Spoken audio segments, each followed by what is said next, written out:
Good morning at 6:03. Robert and Erin, 101.7 FM, 710 Keel. Erin down yonder getting ready for local news. A new director for the Caddo Animal Shelter is on the way. Shreveport police investigating a murder. And guess who's on the way to town? Paul Elio.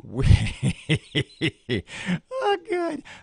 There's too much to do today. We just can't possibly do it all. I don't think we can do it all. I don't think we can. Diamond Jacks may not be leaving after all. That's interesting. That's what Dr. Jeff Sato says. And more on university health and the funding for the medical school and all that kind of stuff. And Erin and I are both hateful people. We'll and Senator Cassidy joins us in studio this morning. Getting to be in studio. You bet. He's like a regular. Plus Fletcher in sports and traffic and weather. And it's all coming up this hour right here on Keel.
Power of information. KEEL News now. It will be at least 2 more weeks before we know who will take over at the Caddo Animal Shelter. Parish Administrator Dr. Woody Wilson telling the commission his pick is set to arrive in town Monday, and some final vetting still needs to be done. So that will be completed Monday once that person get here. We can complete that process. And I already have a letter prepared for you for your confirmation.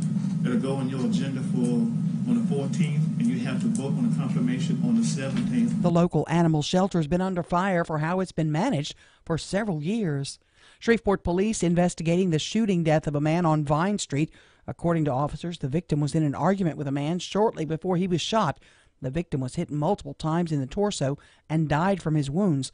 Now, Herman Woods has since been arrested. He's charged with second-degree murder. Paul Elio coming to town. Matt Parker with that. Paul Elio, the founder of Elio Motors, will be coming to Shreveport to give an update on the progress of his company. Elio will be making the announcement May 11th in downtown Shreveport. Elio Motors was supposed to have operations up and running by 2015 at the old GM plant. However, due to financial hardships, the launch of the vehicle has been delayed numerous times. Recently, the company received a $2.5 million lifeline from Overstock.com. From 101.7 FM and 710 Keel, I'm Matt Parker. Governor John Bel Edwards says a deal for Ochsner Health to take over the safety net hospitals in Shreveport and Monroe is almost done. Edwards says Ochsner could take over the hospitals around July 1st if lawmakers can ensure funding for the facilities. The governor says he hopes another special session will shore up funding and keep the hospitals and med school alive. Ochsner owns or manages 30 hospitals across the state. The House Commerce Committee looking at the possibility of doing away with daylight saving time.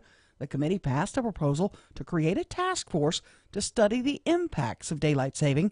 Covington Rep. Mark Wright says the change in hours is unhealthy and can even lead to injury.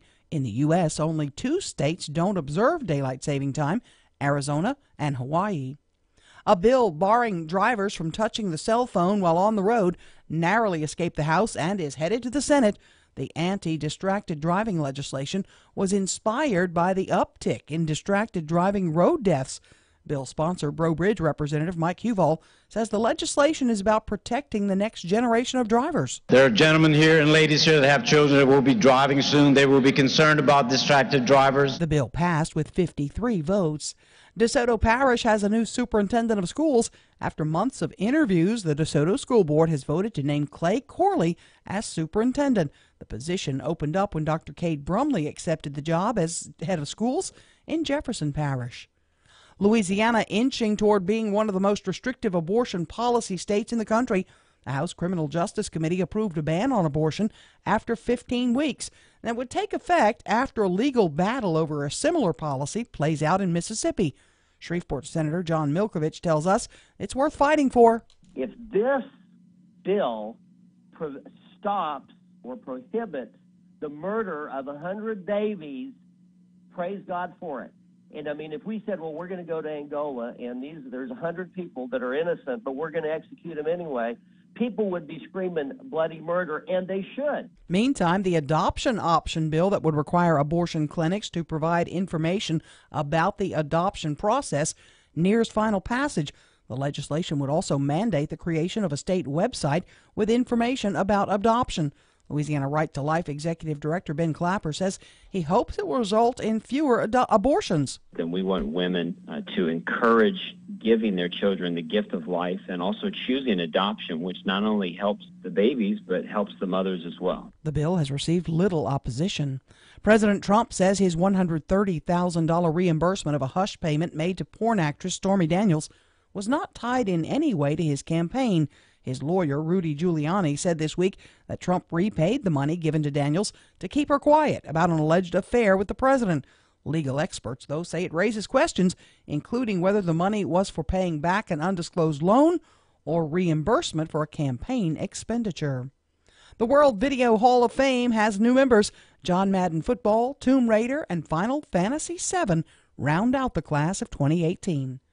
I'm Erin McCarty on 101.7 FM and 710 KEEL.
Eleven past 6 o'clock, 101.7 FM, 710 KEEL. Traffic time for Friday. Starting us off, Ruben's here. Still keeping a close eye on that minor accident on I-220 westbound near the on-ramp to I-20 westbound. And look out later on this morning for some traffic delays on Airline Drive near Old Minden Road in Bossier City. If you have anything to report to us, please give us a call at our Planet Fitness Traffic Hotline. That's 687-ROAD. Your AccuWeather.com forecast, not as warm but humid today. Plenty of clouds with a shower or thunderstorm around, high 77. There'll be a couple of showers and a thunderstorm tonight. With your AccuWeather.com forecast, I'm meteorologist Heather Zare.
13 past 6 o'clock, 101.7 FM and 710 Keel. Robert J. Wright and Erin McCarty. I don't know where to start today. There is we'll start off with thank God for us.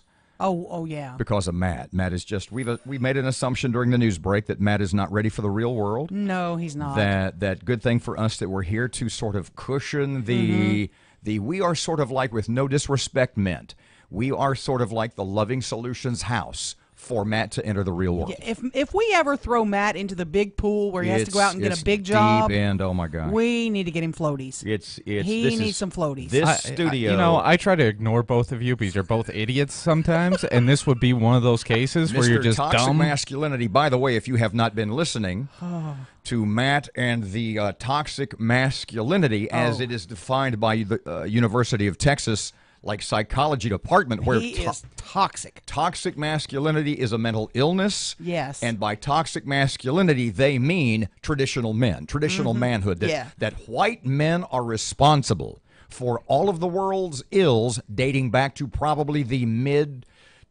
since the beginning of time. You like to drink a beer, hunt and fish, do manly stuff. Going back to 5,000 BC, yeah. It's all on the white man. You're the reason for all the world's troubles, guys. And we will discuss that just a little bit later because it ties into something I put on Facebook yesterday. And, well, too early.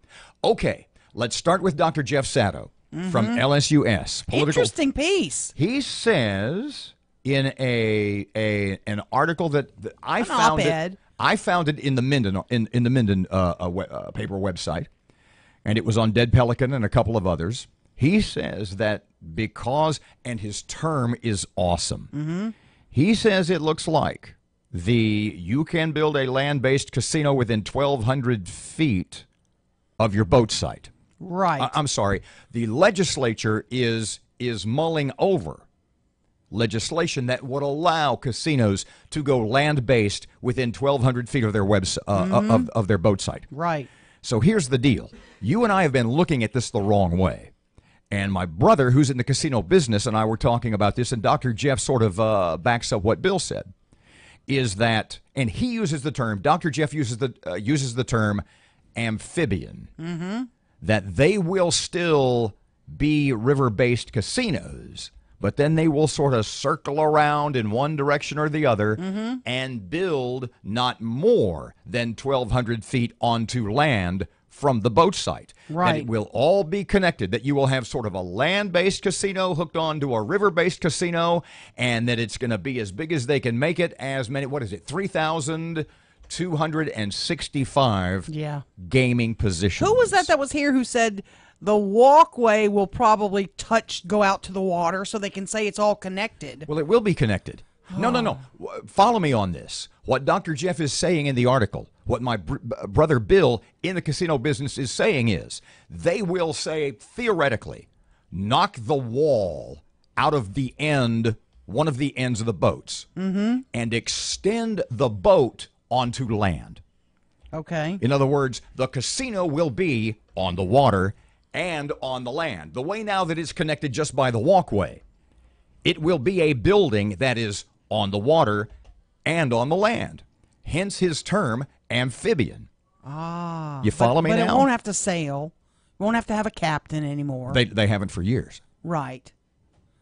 But it won't be. But do you understand Sure. what I'm saying? How the gaming folks are looking at this? They'll just expand the operation that exists now and make it bigger. Yeah.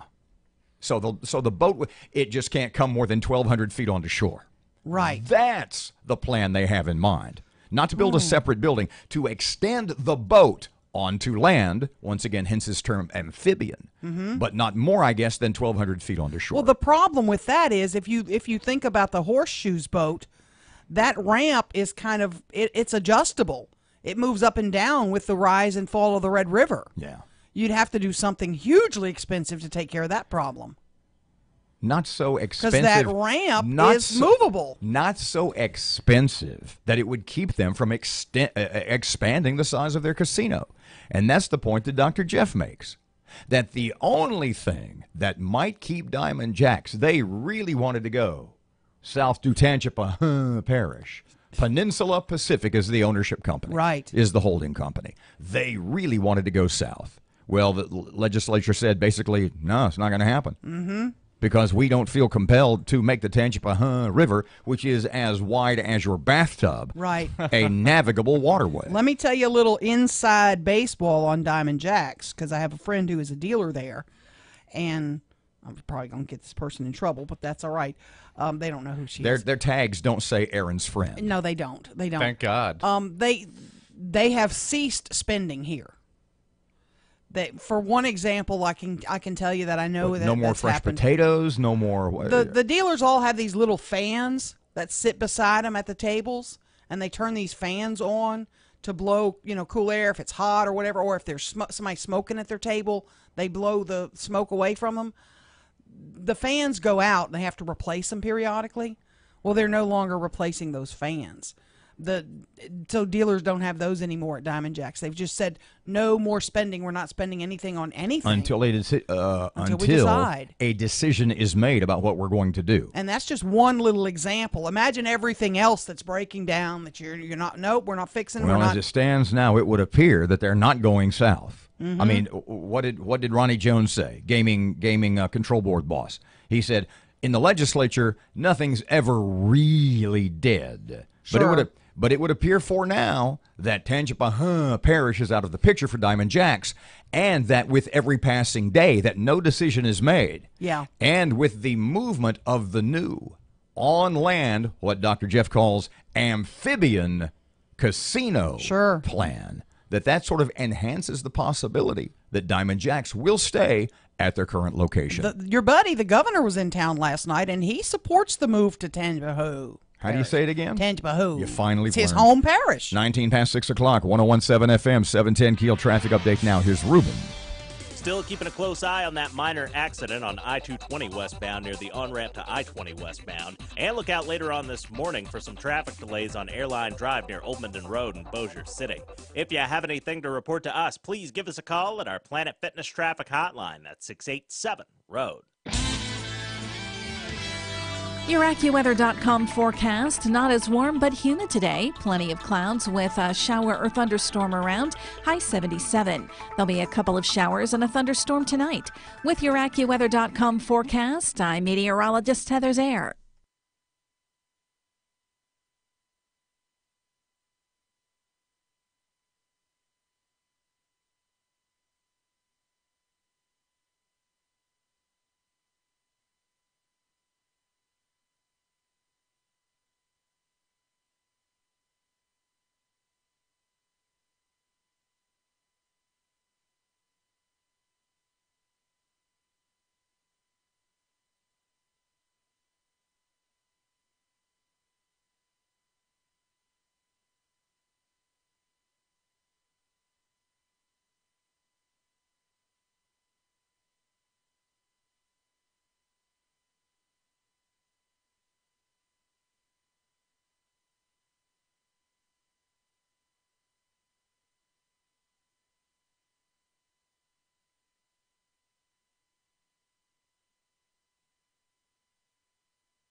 Twenty-two past 6, time for sports. Here's Fletch on Keel. Good morning from the sports desk of 1130 Tiger. This is Tim Fletcher. The Mudbugs can punch their ticket to the NAHL Final Four in Blaine, Minnesota with a win tonight over the Lone Star Brahmas in North Richland Hills, Texas. The Bugs own a 2-0 lead in the best-of-5 series. If there is a Game 4, it will also take place on the Brahmas ice.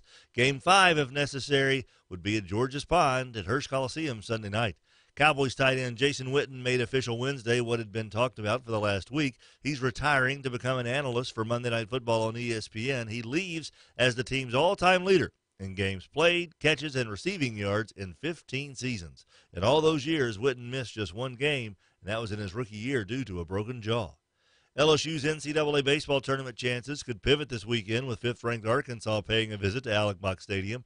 A series win would go a long way toward beefing up the Tigers' weakening resume. Game time 7 tonight. You can listen on 11:30 The Tiger.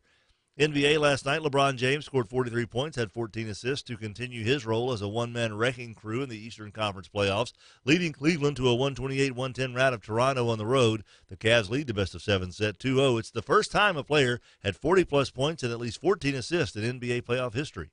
And Boston overcame a 22-point deficit at home to take a 2-0 series lead over Philly with a 108-103 win. Jason Tatum had 21 points to pace the Celtics. From the sports desk of 11:30 The Tiger, this is Tim Fletcher.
Twenty-five past 6 o'clock, 101.7 FM, 710 Keel, Robert and Erin. So Stephen Wagesback, the president and CEO of Louisiana Association of Business and Industry, will be on the phone at 710. Wants to talk about a constitutional convention. He was on with Moon yesterday, if you heard it, and I guess he's for it now. I guess so. I mean, he was never really against it. He made the case. His case with us, I think you were off that, she was on vacation. You were on vacation that week, that he was in town and in studio. Yeah, I missed that. And pertaining to the Constitutional Convention, he said the important thing, if you're going to have a Constitutional Convention, and this was what sort of motivated me to make the point, if there is one, I'm running for delegate. Absolutely. And he said, and I think when we talked with Moon about this too, he made this, he made the same point, is that if there's a constitutional convention, and the reason that Moon Griffon says a constitutional convention would be a bad idea, and he said it to you and me right here. He said because it would be the same old guys. Yeah. And we might end up with something worse than we have now. That could very well happen. And the point that Mr. Wagesback made with me that day you were gone was the reason that he might be for a constitutional convention is because it has to be, he said, citizen-driven. That if it's the same old guys, in other words, if the same old people that are in Baton Rouge right now running the state government end up being the Constitutional Convention delegates, then we're going to end up with the same old mess. That it has to be a citizen-driven and citizen-represented Constitutional Convention. Yeah. To keep the good old boys, to keep the old guard, to keep the deep state, the current establishment guys as far away from the restructuring as you can. So I don't know what he said with Moon yesterday. I don't know. I know what he said with us previously. Now, it was Dr. Jim Henderson who said it's a red herring. Yeah. He said, he said that might look good, but I'm not so sure it's a good idea. Right. So we'll talk with Wags about that coming up just after 7 o'clock. We have made the point over and over again that when it comes to government, or for that matter, I guess you could extrapolate to just about anything, that local control is best. The smaller the government, the more responsive the government. We've made that point about Louisiana state government versus Texas. Sure. That Louisiana, it's Baton Rouge, and Texas, the power lies in the county seats. Mm-hmm. And this will be sort of we're going to be on this a long time. If that's the case, and I think you can easily make the case that local, in a perfect world, local is better. Of course. If that's the case, is Ochsner the best option for the hospital and for the med school? Because they're certainly not local. Yeah, they're not local. I mean, have we locally to this point, as far as funding, as far as look, are we in the mess we're in now financially? Have we screwed it up so bad that the only option is to bring in a bunch of outsiders, New Yorkers, Californians? I don't know where they're from. They're not from here. Do we need? Is it like, compare it to a radio station? If KEEL were so screwed up that the only hope were to bring in a bunch of New York out-of-towners to run it, what would that say about us locally in Shreveport and about broadcasting in Shreveport? Boy, we got problems. Yeah, So, we got problems. do you see my point here? Absolutely. If our only option is to bring in a whole bunch of people from out of town, from far away, who don't know us, who don't know this town, who don't know how the city operates, and if they hire local people, will they just be figurehead people doing what the out-of-town people say to do? I mean, I believe Ochsner's a New Orleans-based company. They are South Louisiana. Yeah, so, I mean, they're not like New York. They run hospitals all over the country. No. Just Louisiana? And I think they have a center in Mississippi, but it's all in Louisiana and regionally. Yeah, it's only 30 hospitals. Not Shreveport people. Are we so screwed up we can't find any? Have we messed it up so bad? And I say all of us. Have we messed it up so bad we can't find anybody in town to do a decent job? It's an interesting question. I mean, will it be better with Ochsner? I think so. Would it be better if we never privatized? Don't get me wrong. Don't get me wrong. I'm not saying Ochsner's not going to do a good job. I'm saying, what does it say about us that we can't find anybody here to do a good job? Ochsner may do an awesome job. Yeah. They may be brilliant. They may be the greatest thing since golden honey, frankincense and myrrh. Right. But the point I'm making is, what does it say about us that we can't do it ourselves? It's sad. 101.7 FM, 710 KEEL. Traffic and weather coming up right now. Local news is next. Ruben is ready, and he's on KEEL. Still keeping a close eye on that minor accident on I-220 westbound near the on-ramp to I-20 westbound. And look out later on this morning for some traffic delays on Airline Drive near Old Minden Road in Bossier City. If you have anything to report to us, please give us a call at our Planet Fitness traffic hotline. That's 687-ROAD. Your AccuWeather.com forecast, not as warm but humid today. Plenty of clouds with a shower or thunderstorm around, high 77. There'll be a couple of showers and a thunderstorm tonight. With your AccuWeather.com forecast, I'm meteorologist Heather Zaire.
information.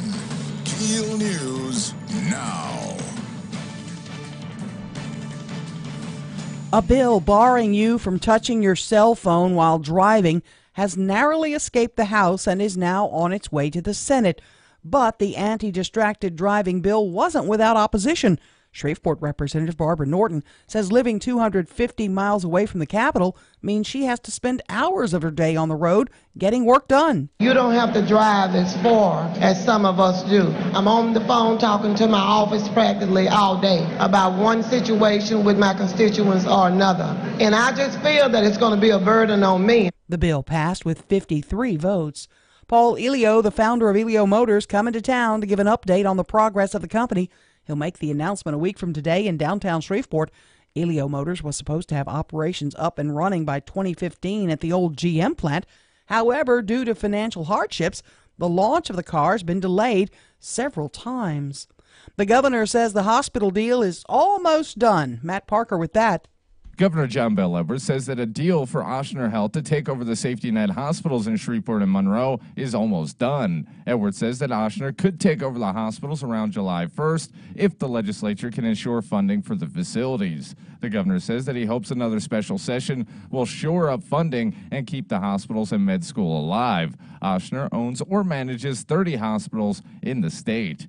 From 101.7 FM and 710 KEEL, I'm Matt Parker. We'll have to wait at least 2 more weeks to find out who will be running the Caddo Parish Animal Shelter. Parish Administrator Dr. Woody Wilson telling commission members that his pick is set to arrive in town on Monday. The person I'm dealing with is currently out the area, and that person had to relocate here.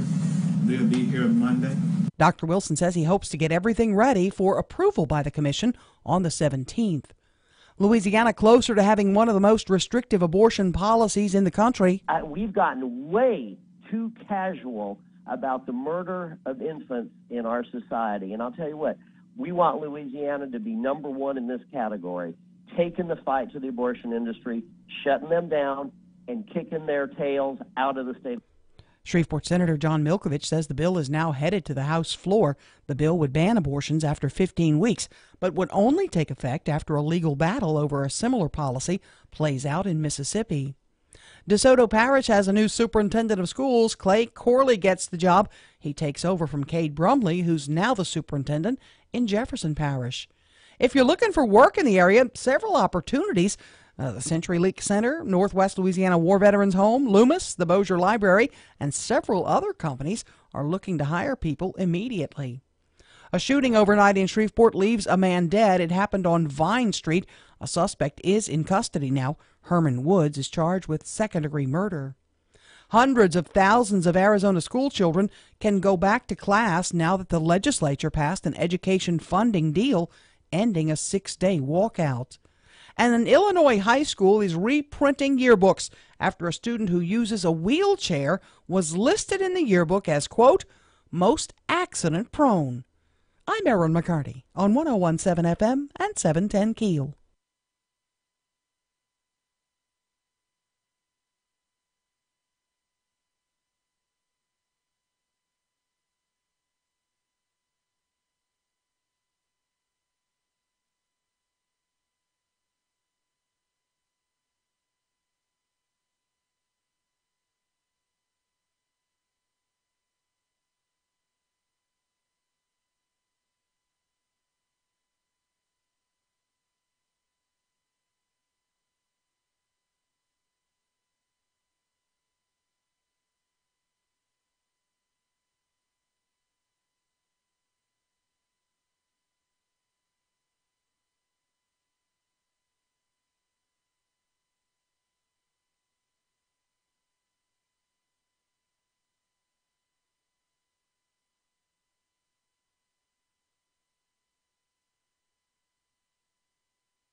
Uh, 22 before 7 o'clock, 101.7 FM, 710 KEEL. So there was an abandoned car on a train track. Yeah, near Barksdale Boulevard in Bossier. It got hit by a train. I assume that's going down Barksdale Boulevard, down that way. my. That's where the train track is, I guess, or at least the one I'm familiar with. Oh, boy. Yeah, That's not good. The one I'm thinking of runs across the tracks there by going into, what is that, Shady Grove or whatever. It's that far down. I'm just looking at the picture, and that's kind of the neighborhood. I mean, it you've looks got okay, so it's Bel Air, Shady Grove, in that area. Is this where we're talking about? That's what it looks like from the picture. I'm still trying to get more information on it. Or is it back up the other way near where Airline Drive in Bossier and Barksdale Boulevard cross, where it becomes McDade? I'm trying to find out more where it's located on, but it said it was near the base. So I'm assuming. Okay, just quickly, let's take a little studio poll. Okay. Your car dies on the train track. Ooh. It just, coincidentally, it just runs out of gas. The battery goes dead as you are crossing the train track. I'm assuming for the moment that the person that abandoned this vehicle did not park the car on the train track. No. And then try to start it. No. So they were rolling along, and it died for whatever reason, and miraculously, what a coincidence, came to a dead stop on the train track. Is that what we're saying here? Yeah, that's what it looks like.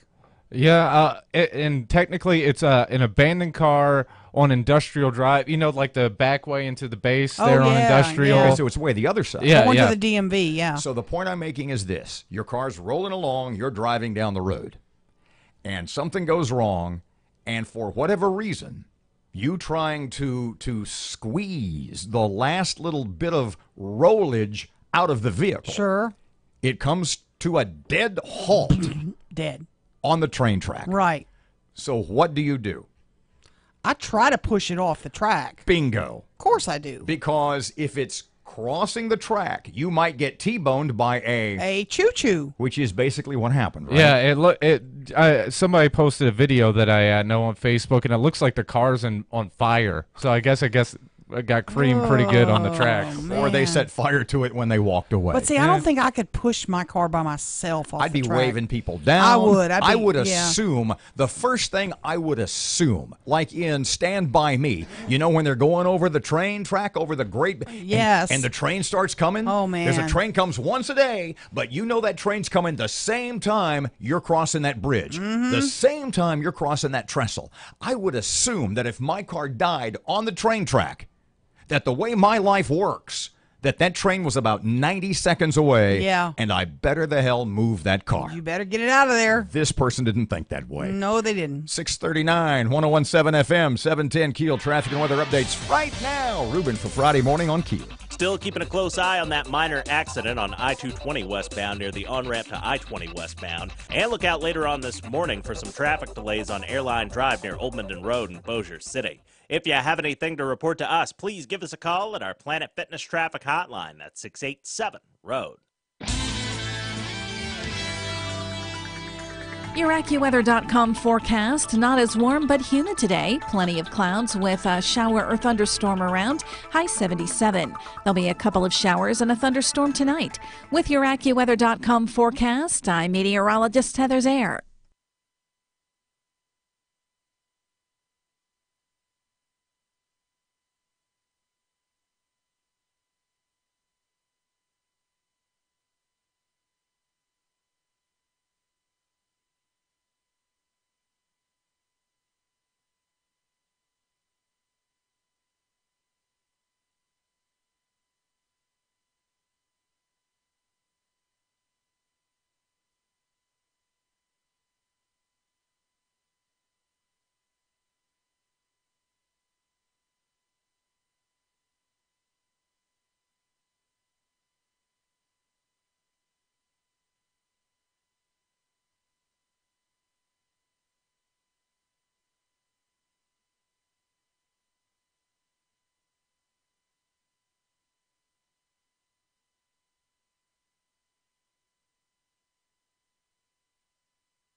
this Pink? I'm still trying to figure out how you figured that out yesterday. That was amazing. I know. I literally. I think he cheated. No, I didn't. I guessed. I promise. Man. Wild guess. 101.7 FM, 710 Keel, 642. Robert J. Wright and Erin McCarty. So Pink is there was an announcement yesterday, and it was huge announcement. CenturyLink Center for 2019. Yeah, like a March year, of 2019. And Pink will be here. Mm-hmm. Now, the last time she played, I had some friends went to see her when she was at American Airlines Center. Was it you? No, I did not get to go see that show. That's a sore subject for me. Why? I'm not going to tell you. I'm not sharing that on the radio. She was Sorry. supposed to be there, and it didn't work out. I'm not sharing that. Sorry. Do I know this story? Have you mentioned this to me? I may have off the air. Is this part of the soap opera that is your life? Yeah. Mm-hmm. Okay, then we'll talk about it off the air. But I'll definitely go see her here. Famous Most definitely. So Pink is going to be at CenturyLink Center is it March of next year? March of next year, yeah. Wow. Now, there were lots of rumors that it was going to be either Elton John or Guns N' Roses. Or maybe even Kiss. Or maybe a Kiss farewell tour. Mm-hmm. That's not happening. And none of those are the case. Not at this point. There are people in this building. Now, this would have been the fourth time that Elton John was booked to play CenturyLink Center. Mm-hmm. And he played there twice and canceled once. And if it were him this time, it would be time number 4. Yeah. And there are people in this building that don't know the story, the cigar story. It's so good. That's such a good story. Well, there's 3, really. The 3 Century Tell Center legends about artists. And the one is the Britney Spears story about the telephone. And I don't know for sure this is true. I heard it from people who work there, but they didn't see it. But whatever website it is that has all those strange writers, you can look and see. And it's about the hardline phone. This is going back to the late 90s now, that there's a hardline phone in her dressing room. And it has a private number, and she uses it to make calls out of the dressing room. Right. But obviously it's got to have a phone number, a super top secret turbo secret phone number. You bet. And if the phone rings, she doesn't answer. And if the phone rings, somebody's got the number, so there's a security breach, so to speak. Mm-hmm. And if the phone rings, she gets $1,000 every time it rings. Whoa.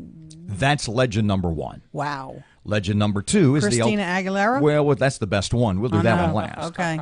Elton John is number 2. Yeah. That part of the deal was for his that he's supposed to have in his dressing room 2 very expensive cigars. Now, you tell me, what if Elton John is one of the richest musicians ever, if he's worth $500 million, how much are the cigars he smokes? $500? No, that's a bit high. Usually top-end cigar, $40 a pop, maybe. Really?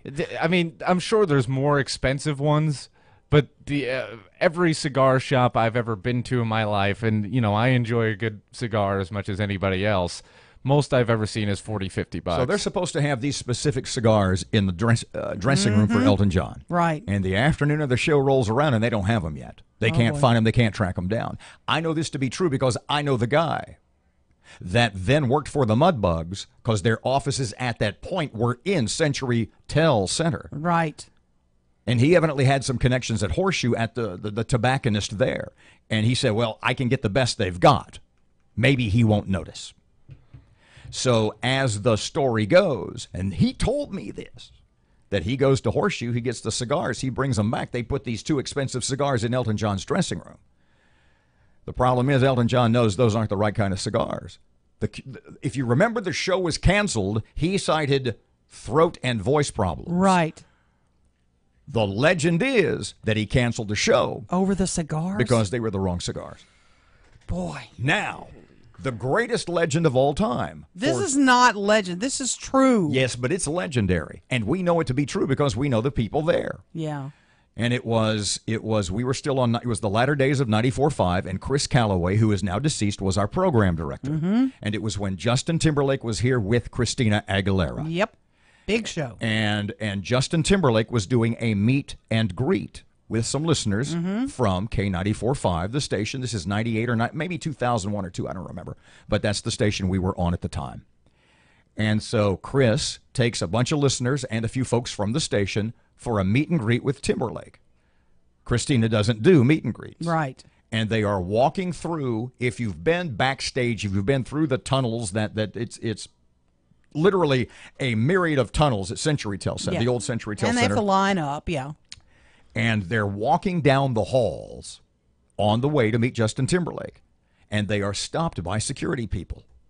And they are made to, understand this now, they are made to face the wall, put their forehead against the wall. Everybody face the wall, put your head on the wall. And look down. Mm-hmm. Because Christina was coming through for wherever or whatever. And she didn't want anyone to look at her. And one of the riders in her contract is, unless she's on stage, unless she's in full makeup, no eye contact. Yep. So security people were there too. If you would not accede to this demand, you would be removed from the building. Unbelievable. And we know about 6 or 8 people that were actually there that day. Had to put the forehead on the wall. The 3 great Century Tel Center legends. Yep. 649, 1017 FM, 710 Keel traffic update coming up right now.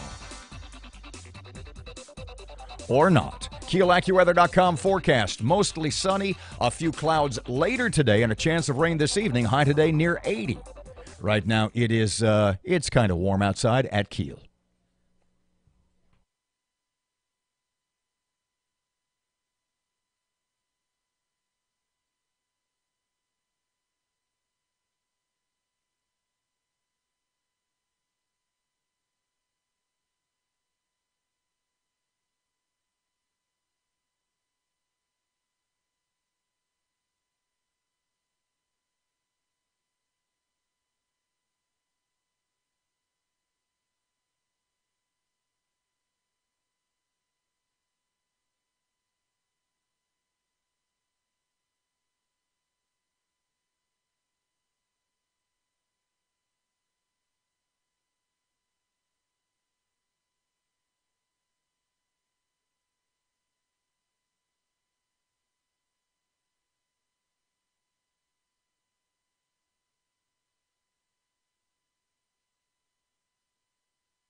.652 Keel Sports. Here's Fletch. Good morning from the sports desk of 1130 The Tiger. This is Tim Fletcher. The Mudbugs can punch their ticket to the NAHL Final Four in Blaine, Minnesota with a win tonight over the Lone Star Brahmas in North Richland Hills, Texas. The Bugs on a 2-0 lead in the best-of-5 series. If there is a Game 4, it will also take place on the Brahmas ice. Game 5, if necessary, would be at George's Pond at Hirsch Coliseum Sunday night.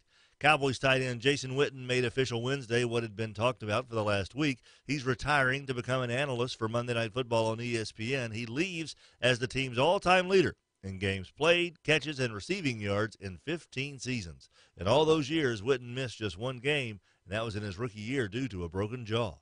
LSU's NCAA baseball tournament chances could pivot this weekend with 5th-ranked Arkansas paying a visit to Alex Stadium. A series win would go a long way toward beefing up the Tigers' weakening resume. Game time 7 tonight. You can listen on 1130 The Tiger. NBA last night, LeBron James scored 43 points, had 14 assists to continue his role as a one-man wrecking crew in the Eastern Conference playoffs, leading Cleveland to a 128-110 rout of Toronto on the road. The Cavs lead the best-of-7 set 2-0. It's the first time a player had 40-plus points and at least 14 assists in NBA playoff history. And Boston overcame a 22-point deficit at home to take a 2-0 series lead over Philly with a 108-103 win. Jason Tatum had 21 points to pace the Celtics. From the sports desk of 1130 The Tiger, this is Tim Fletcher.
.655, Robert and Erin, 101.7 FM and 710 Keel. Stephen Wagespack, the president and CEO of the Louisiana Association of Business and Industry, is here just after 7 o'clock. Should there be a constitutional convention? Has he changed his tune and or his tone since he said a while back, yeah, I think we need one, but it really, really, really needs to be a citizen-driven convention. Yeah, and not these same olds making the rules. Not a politician-driven convention. As far as the funding, as far as Representative Glover's bill to mandate parity funding for the Shreveport Hospital, Charity Hospital, Safety Net Hospital, and Medical School. Talk about that just a little bit. What's the status of that bill? And we should attempt to canvass local representatives, Horton, Seabaugh, Bagley, Cruz, and see how they sort of stand on that and if they're willing to go on the record. Also, Senator Cassidy joins us in studio this morning shortly after 7:30. Right now, here's Rush on KEEL. Back on April 19th, the California Highway Patrol arrested a homeless guy after a break-in. The homeless guy broke into and then broke out of the governor's mansion in Sacramento. Guy's name's Stephen Seeley, and he now lives at the Sacramento County Jail. He told reporters he decided to illegally enter Governor Jerry Brown's residence because the governor is an open-door policy kind of guy. Seeley says he figured the door would be unlocked, and he was right, so he just walked in. Once inside, the homeless guy didn't see the security staff, but he heard an animal growl, so he hid in a closet. After hearing the growl again, he jumped out a window and ran, and he cut his arm in the process. The Highway Patrol nabbed the homeless guy. They got his arm treated at the hospital, and they threw him in jail. The governor was not home, but his wife was. But she didn't come in contact with the homeless guy, who, you may have guessed, has some mental and substance abuse issues. Despite that, Mr. Seeley was sane enough to prove his point. Governor Brown really is an open borders kind of guy. He doesn't care, it seems.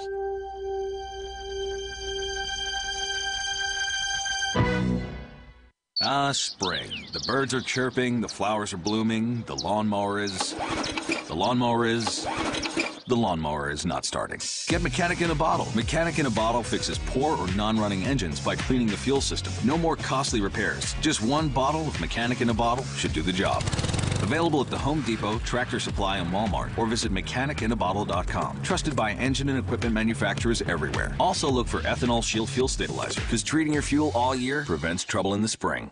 Every business needs great people, and a better way to find them. Something better than posting your job online and just praying for the right people to see it. ZipRecruiter revolutionized hiring. Their technology finds great candidates for you. No wonder 80% of employers who post a job on ZipRecruiter get a quality candidate through the site in just one day. Goodbye post and pray. Hello ZipRecruiter. The smartest way to hire. Try it for free today at ZipRecruiter.com/free. That's ZipRecruiter.com/free.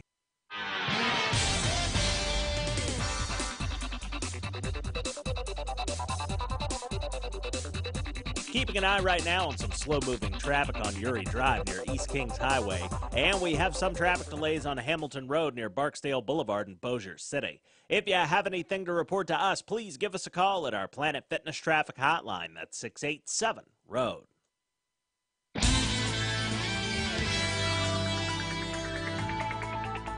Your AccuWeather.com forecast, rather cloudy and not as warm today, but humid. A shower or thunderstorm around, high 77. A couple of showers and a thunderstorm tonight. With your AccuWeather.com forecast, I'm meteorologist Heather Zayer. Breaking news and trending talk. This is 101.7 FM and 710 KEEL. KEEL, Shreveport.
3 past 7 o'clock, 1017 FM, 710 Keel. Robert and Erin, local news. She's getting ready right now. Police investigating another murder in Shreveport. We'll talk more about that. Paul Elio is headed our way. Is he bringing good news? And the governor was in town last night. Does he have any messages for us? Hey, everybody. Paul Elio here with more good news for your tax dollars. Oh, boy. Yeah, no, not exactly.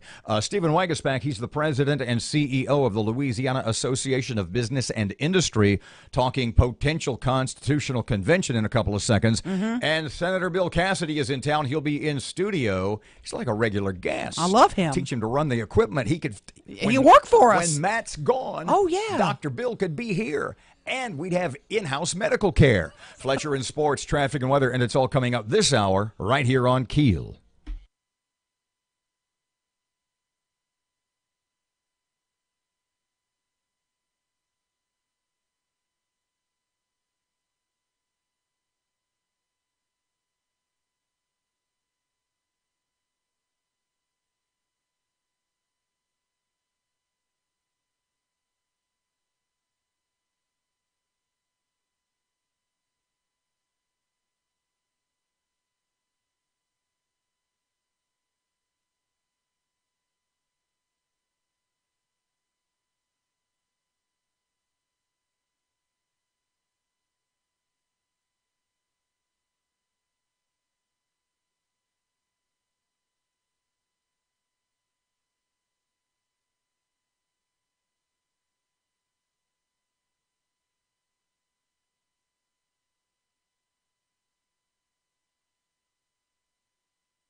The power of information. KEEL News now. Shreveport police investigating the shooting death of a man on Vine Street. The victim was apparently in an argument with a man shortly before he was shot. The victim hit multiple times. Herman Woods has since been arrested. He's charged with second-degree murder. The Louisiana Senate okays a restrictive abortion policy. It would ban abortions after 15 weeks. But the bill would only take effect after a legal battle over a similar policy plays out in Mississippi. Shreveport Senator John Milkovich telling KEEL News this is an issue he's very passionate about. You know, they're humans. They're small humans. They're defenseless humans. They're vulnerable. These are human beings. And when you see the videos of these little babies at 15 weeks and younger moving around in the womb, having eyes and hair, having cardio function, physiological function, being anatomically developed, these are human beings. Meantime, the adoption option bill that would require abortion clinics to provide information about adoption nears final passage. It would mandate the creation of a state website with information about adoption. Louisiana Right to Life Director Ben Clapper says women need to be made more aware before committing to an abortion about the financial and institutional support that is available. It improves the resources that the state is making women know about the option of adoption. The bill has received little opposition. Paul Elio, the founder of Elio Motors, coming to town to give an update on the progress of his company. Elio will make the announcement a week from today in downtown Shreveport. Elio Motors was supposed to have operations up and running by 2015 at the old GM plant. However, due to financial hardships, the launch has been delayed several times. Recently, the company did get a $2.5 million lifeline from Overstock.com. Governor John Bel Edwards says a deal for Ochsner to take over the safety net hospitals in Shreveport and Monroe is almost done. Edwards says Ochsner could take over the hospitals around July 1st if lawmakers can ensure funding. The governor says he hopes another special session will shore up funding and keep the hospitals and med school alive. Ochsner owns or manages 30 hospitals in the state. Could daylight saving time be a thing of the past? Matt Parker with that. The Louisiana House Commerce Committee is looking at the possibility of doing away with daylight saving time. The committee passed a proposal to create a task force to study the impacts of daylight saving. Covington Rep. Mark Wright says that the change in hours is unhealthy and can even lead to injury. In the U.S., only 2 states don't observe daylight saving time, Arizona and Hawaii. From 1017 FM and 710 Keel, I'm Matt Parker. DeSoto Parish officially has a new superintendent. After months of interviews, the school board has voted to name Clay Corley as the new superintendent. The job opened up when Dr. Cade Brumley accepted the position as head of schools in Jefferson Parish. A bill barring drivers from touching their cell phones while on the road narrowly escaped the House and is on its way to the Senate. The anti-distracted driving legislation was inspired by the uptick in distracted driving deaths. Slidell Representative Kevin Pearson says the legislation is about a driving culture change. Nowadays, he doesn't fire up his car without buckling up, but that didn't always used to be the case. At some point, this legislator passed legislation that said you shall be required to wear your seatbelt in the front seat. Prior to that, I had never done it. The bill passed with 53 votes. Twitter advising all users to change your password. Company says it recently discovered a bug that stored passwords in an internal log in an unprotected form. Now, there's no indication at this point that there was a breach.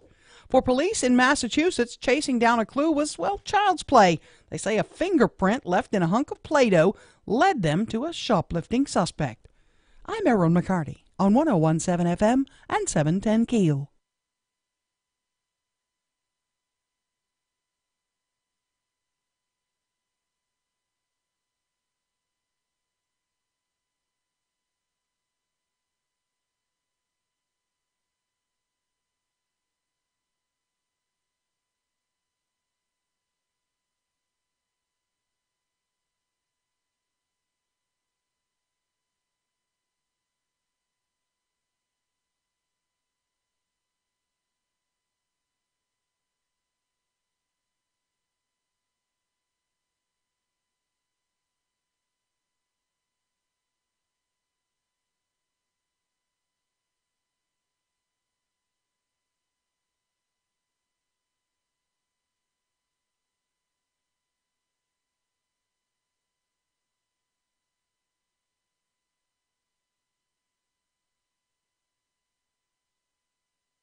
Seven ten, 101.7 FM, 710 KEEL traffic time for Friday. Here's Ruben. The intersection at West 70th Street and Mansfield Road's dealing with some slow-moving traffic right now. And we have some traffic delays on Old Minden Road near Airline Drive in Bossier City. If you have anything to report to us, please give us a call at our Planet Fitness traffic hotline. That's 687-ROAD.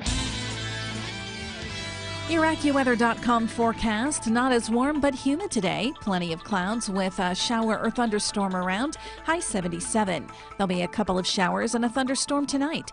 With your AccuWeather.com forecast, I'm meteorologist Heather Zaire.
Twelve past 7 o'clock. Robert J. Wright, Erin McCarty, 101.7 FM and 710 KEEL.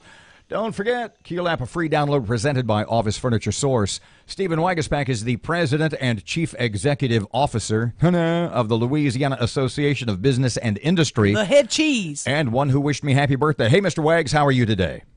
Good morning, guys. How's it going? Good. So when Erin was on vacation, not so long ago, you and I were here in studio, and one of the things we covered was the possibility of a Louisiana State Constitutional Convention. That was, I want to say, about 45 days ago. Maybe a lot has changed. What is your current stance? What are your current ideas on said get-together? Yeah, we support one coming together. We think it's time to get a convention together to take a look at our 45-year-old Constitution, and it needs to be done in a way where the delegates are made up of people who are not the insiders inside that Capitol. We want it to be elected delegates from people outside the Capitol, outside the system, so some real-world perspective can come in, take a look at our Constitution, that in our mind has just become very overreaching and constrictive, quite frankly. If you look at our we did this about 45 years ago, and we sort of got what we got now. Explain to people, and in your mind, what would have to take place where we don't end up with something worse. Well, look, there's always a chance anytime you go in and rewrite any law, whether it's a constitution or a law, that it could be better or worse. I mean, it's going to be written by humans, and humans are not perfect, right? But let's just take a look at what we got today. The 1920 Constitution, drafted by the folks of Huey and others, was replaced by the 1970s Convention, written by Edwin Edwards and others, and now we're here. I think we can do a better job than those two generations, first of all. I'll take that challenge any day of the week. The second thing, it's not really what you have to put in the Constitution. To me, it's just trim it up. I mean, the federal Constitution is a constitution of principles that guide us, and we legislate underneath those principles. In the Louisiana Constitution, we view it as a safety deposit box, and we throw everything we can in there. That thing's been amended 45 times in the last 45 years. I mean, it's crazy. I mean, there's so much overlapping big stuff, small stuff in there, and the reason why we don't like it is it has consolidated so much power in the Capitol and basically gives those guys very few options except for crazy taxes or going after things like higher ed and health care. That's really the only three options they have every single year because of that document. And so I think it's time to depower some of that Capitol, bring some of that authority back closer to the people. And, taxation closest to the people is definitely more accountable. And taking away some of the authority that the Capitol has to micromanage everything we do, we think could be an improvement. There is a bill, I believe it was on the House side, to call a constitutional convention. Where's that bill? What's the status of that working through the process? Yeah, it's HB 500. It's a bill by Representative Neil Abramson. And Neil's brought this bill for a decade now. And so it's not a new idea. It's just one that's starting to get more attention.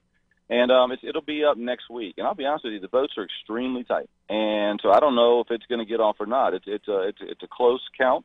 But I think next week you'll see this bill debated. I think the other thing overlaying over this is this session is getting short-circuited because the governor and others wants it to end early so that they can come in for another special session to look at taxes. And so there may be a timeout concern that comes with it. But we'll see. Next week will be the week that you'll see the fight come out. Wags, describe what happens during a constitutional convention. How long does it take? If Robert wants to be on it, what's kind of time commitment? Let me tell you Robert's right now. running. I am running. I would run to be a constitution. Would you? Would you run to be a constitutional delegate? Well, I can't because I'll be running your campaign to be a delegate. So I like that. busy with Man, that. if I'm telling you, this is a done deal. What's the process? How long does it take? What kind of process before we have a new document? Look, it's pretty straightforward. The way it sets up right now, it would call an election, and it would say, hey, look, anyone in the state who wants to be a delegate to the convention would literally run. And the way the bill currently says is every Senate district, basically as many people would run as they want, and the top 3 vote getters would become delegates. It may be amended next week to say every one person per House district, and we're kind of indifferent on that, as long as it allows for an independent election from people outside the system to run and be part of this convention. And so once they're elected, they go into the convention, and they take, the bill says 3 to 6 months to review the whole Constitution. I'll be honest with you, that thing might slip to a year. It needs to be done with the time needed to take a look at it. There'll be hearings around the state.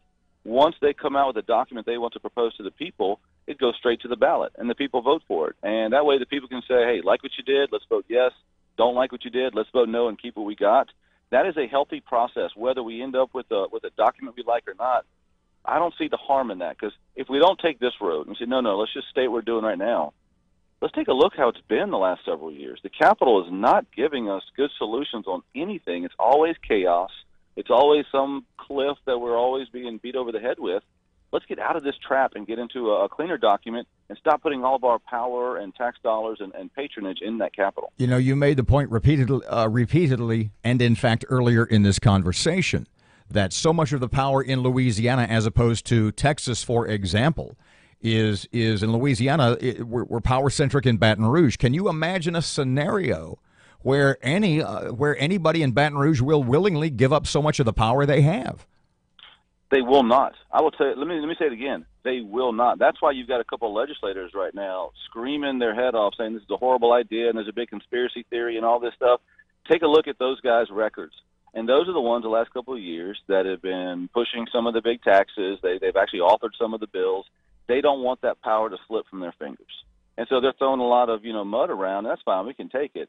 But at the end of the day, I stand for a provision that puts the authority into the power of the people to draft a new document outside the system, and then the people themselves decide if they like it and if they want to vote it down or approve it. I think that's a healthy process, and it's time to go through it. Wags, let me ask you this. There's a big fight about the safety net hospitals right now. Even Lafayette General threatening to terminate all 800 employees under what the budget looks like now. Do you think that these safety net hospitals are being used in this budget process, or do you think we genuinely may see funding destroyed for many of them? Well, let me say it this way. At the end of this process, I feel very confident those partnership agreements are going to be funded in a manner that keeps everything going. I really do think that. I think right now there's a lot of drama out there, and it's trying to build up this tension so whenever they go back into the special session, they can all justify the votes they're about to take. But when we wake up a month and a half from now, those agreements, I think, will be funded, and I think they should, because they're providing good care and service in those communities. Stephen Wagasback, head guy with the Louisiana Association of Business and Industry. Thanks for your time this morning, Wags. Thanks, guys. Have a good one. 19 past 7 o'clock, 101.7 FM, 710 Keel traffic update, and Ruben's here. The intersection at West 70th Street and Mansfield Road is dealing with some slow-moving traffic right now. And we have some traffic delays on Old Minden Road near Airline Drive in Bossier City. If you have anything to report to us, please give us a call at our Planet Fitness Traffic Hotline. That's 687-ROAD. Your AccuWeather.com forecast. Not as warm, but humid today. Plenty of clouds with a shower or thunderstorm around. High 77. There'll be a couple of showers and a thunderstorm tonight. With your AccuWeather.com forecast, I'm meteorologist Heather Zaire.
.101.7 FM, 710 Keel. Fletcher's here, Sports Time. Good morning from the sports desk of 1130 The Tiger. This is Tim Fletcher. The Mudbugs can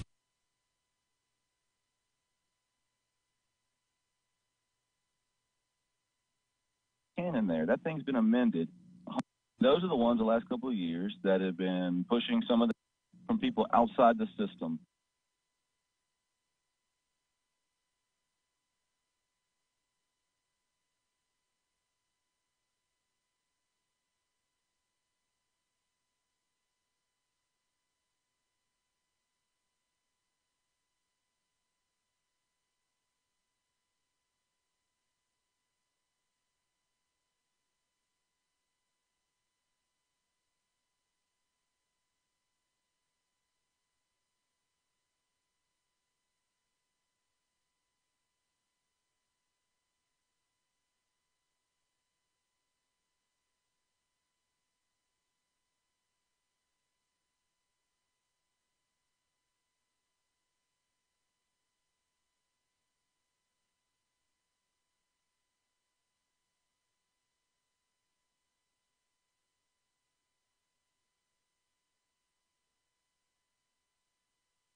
So, Senator Dr. Bill Cassidy in studio in just about 15 minutes. Mm-hmm. What's 1017 FM, 710 Keel? What's he in town for? He was big in town last night for a big meeting with CADA to talk about the opioid crisis and did a lot of listening. I want to find out what he heard. Big conversation last night, so interested in that. And we are efforting to track down Dr. Jeff Sato from LSUS, political science prof. And he has an article floating around in any number of sources. I saw it in the Minden paper on their website, that he thinks at the end of the day, Diamond Jacks may in fact be staying. Yeah. He thinks they may not be headed south. Well, the legislature has sort of seen to that. Right. That their potential move to Tangipahoa Parish, it is not going to happen. Right. Sorry, kids, you're not navigable, even though you're as big as Erin's bathtub. And I don't think it's the navigable issue. I think it's the, try to keep it here. I think. I may be wrong. And also they'd need a vote in Tangipahoa Parish, too. They'd have to vote on it What first. would be, and you would understand probably maybe better than I, what would be the purpose of them not wanting them to, of the legislature saying, no, you can't move there. No, we forbid you. We will not give a license to Tangipahoa Parish for Well, the easy answer is because that expands gambling to a parish right now that has no gambling. Tangipahoa voters have not voted on this. And so this would say... But don't you think that somebody like, Peninsula Pacific, that's who owns Diamond Jacks, don't you think they've done a little groundwork, a little legwork, a little research, and they know that things would be in their favor, that they have a large portion of the business community behind them that are saying, hey, come on down. Right. We will welcome you and customers with open arms. I mean, they're just not flying blind into this. No, they're not. So if they are so inclined, look, I hope they stay. I hope everybody here makes $1 billion a day. Sure. But the point is, if they're losing money, if they don't see Bossier City as a good business investment, what's the point of indentured servitude, right, or the equivalent of, in telling them that they can't go? We're going to have to see. The legislation is still bouncing around. It's never dead. It could come back up at any point. So what Dr. Sato says is that because of what he calls, great terminology, by the way, he's the first one that came up with this, what he calls the amphibian casino. Right. Remember now, what they're weighing in the legislature, what they're talking about is the possibility of letting casinos build within 1,200 feet on land, within 1,200 feet of their current boat site. And so what they're looking at is what Dr. Jeff says, the amphibian, what he calls the amphibian casino, where it's sort of a great big casino that starts out on the land and ends up over the water, or if you will, starts out over the water and ends up on the land. And meanders all over the land, yep. So I'm thinking in my head that still might be a little bit of a difficulty for Samstown, for the downtown Shreveport casinos. You're kind of land limited there a little bit. You bet. But Horseshoe could do it. They've got space. Margaritaville. Diamond Jacks. Boomtown. They got room. And he's saying that may be, at the end of the day, if you will, that may be what keeps that sort of option, that 1,200-foot onto land option, may be the option for Peninsula Pacific that in the end will keep them in Bossier City. We shall see. 28 past 7 o'clock, 1017 FM, 710 Keel, traffic and weather and local news on the way. And don't forget Dr. Bill Cassidy, Senator Bill Cassidy, is less than 20 minutes away here on Keel.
1017 FM, 710 Keel. It's time for traffic update. Ruben's here. The intersection at Uri Drive and Southfield Roads dealing with some slow-moving traffic right now. And we have some traffic delays on Airline Drive near Barksdale Boulevard in Bossier City. If you have anything to report to us, please give us a call at our Planet Fitness traffic hotline. That's 687-ROAD. Your AccuWeather.com forecast. Not as warm, but humid today. Plenty of clouds with a shower or thunderstorm around. High 77. There'll be a couple of showers and a thunderstorm tonight. With your AccuWeather.com forecast, I'm meteorologist Heather Zaire. The power of information. KEEL News now. A bill barring you from touching your cell phone while driving has narrowly escaped the House and is now on its way to the Senate.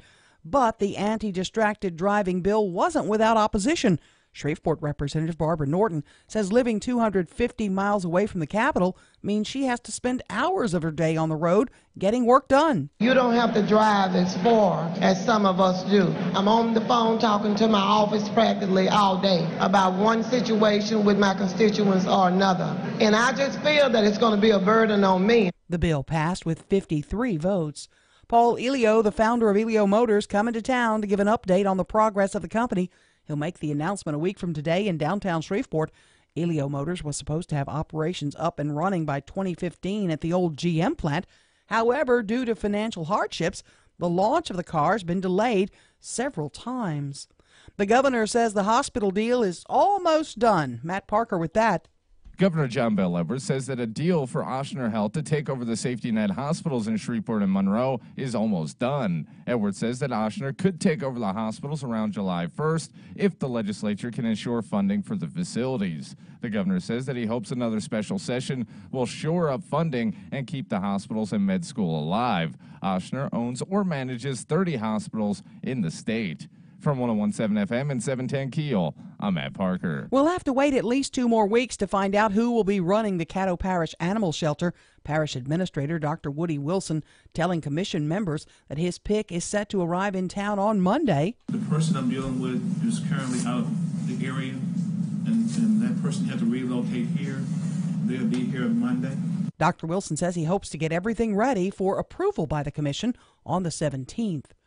Louisiana closer to having one of the most restrictive abortion policies in the country. We've gotten way too casual about the murder of infants in our society. And I'll tell you what, we want Louisiana to be number one in this category, taking the fight to the abortion industry, shutting them down, and kicking their tails out of the state.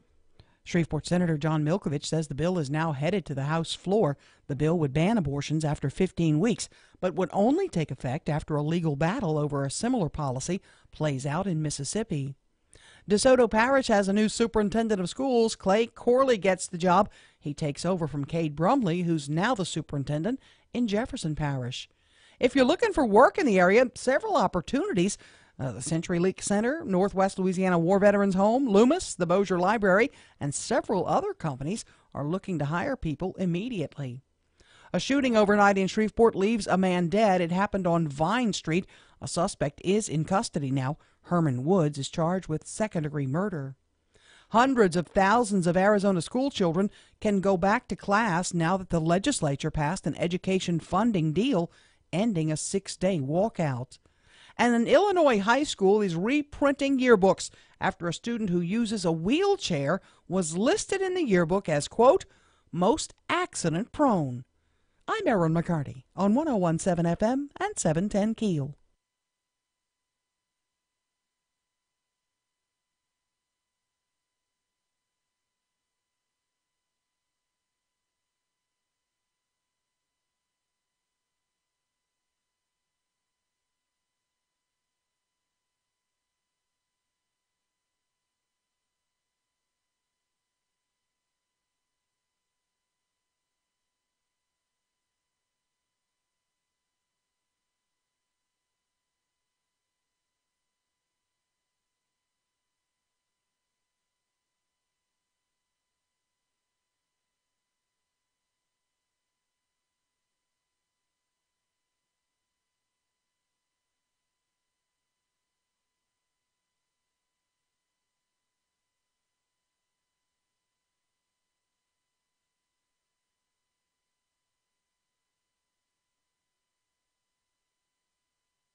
1017 FM and 710 Keel. Robert J. Wright and Erin McCarty. Don't forget the Shreveport Security Systems text line is 318-392-1884. You're all wrapped up. Is it cold in here? I'm chilly. Yeah, I'm just a smidge chilly. Yeah, wrapped up in a blanket. You look like put my blankie on. Look like Rose in the Titanic movie down there. Right after she got rescued. Oh, where's Jack? There was room for him on the door. I'm just telling you. He could have survived. Yeah, Makes me but so mad. she was selfish. You talk about a perfect storm of just ineptitude, incompetence, and disaster. Boy, the Titanic. When you realize, what was it, like 2/3 of the lifeboats or whatever it was, ended up not being used. I watched another Titanic documentary the other day. This one went even further. Yeah. There was another boat, another ship that they sent a message to help out to, and because the other boat was German, there was some nasty words between them, and then someone on the Titanic essentially sent them a message, saying kiss our butts, never mind. Really? Yeah. We're sinking. Screw you. We'll show you. We we'll don't drown. want you to save us. We'll Yeah. freeze in the water. I had never heard that before. We'd rather have the band play us down than have your help. Have these Germans come help us. Really? I was like, wow. Speaking of sort of movies and or TV, everybody agrees with me about the Apu character on The Simpsons. That Hank Azaria, who does the voice, and a lot of voices on The Simpsons for that matter, he says he's not going to do Apu anymore because he says it's racist and he's evolved and he's enlightened. Okay. And it's just a horrible thing for him to do. But my sense was, if it's that bad, give the money back. If and I'm being totally serious. Look, if it's racist now, if he's been doing the Apu voice for 2 decades, okay, right. The show's been on a long time. If he's been doing that voice, if he's been doing the voice for 20 years, it was racist 20 years ago. It's not just racist because he's suddenly enlightened. Nobody just called him out on it 20 years ago. He realizes now it's insensitive, it's cultural appropriation, it's racist, and I'm a horrible person, and this is a horrible show, and I'm not gonna do the voice anymore. Right. And I said, well, if it's that bad, just give the money back, because you've been doing it since like 19 or since like 2003 or whatever it was. Well, he's not planning to do that, and the point I was making was, if it's that horrible, if it's racist now, it was racist 20 years ago when you started. You bet. Give the money back. It's not going to happen. Give your racist blood money back, Hank. Be a man. 738, 1017 FM, 710 Keel. Dr. Bill Cassidy, Senator Bill Cassidy, just moments away right now. What you want to do, traffic first? Here's Ruben on Keel. The intersection at Uri Drive and Southfield Roads dealing with some slow-moving traffic right now. And we have some traffic delays on Airline Drive near Barksdale Boulevard in Bossier City. If you have anything to report to us, please give us a call at our Planet Fitness traffic hotline. That's 687 Road. Your AccuWeather.com forecast. Not as warm, but humid today. Plenty of clouds with a shower or thunderstorm around. High 77. There'll be a couple of showers and a thunderstorm tonight. With your AccuWeather.com forecast, I'm meteorologist Heather Zaire.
Yep, the kind of in-depth interview, the kind of in-depth questioning you don't hear anywhere else. 101.7 FM and 710 KEEL, Robert J. Wright and Erin McCarty.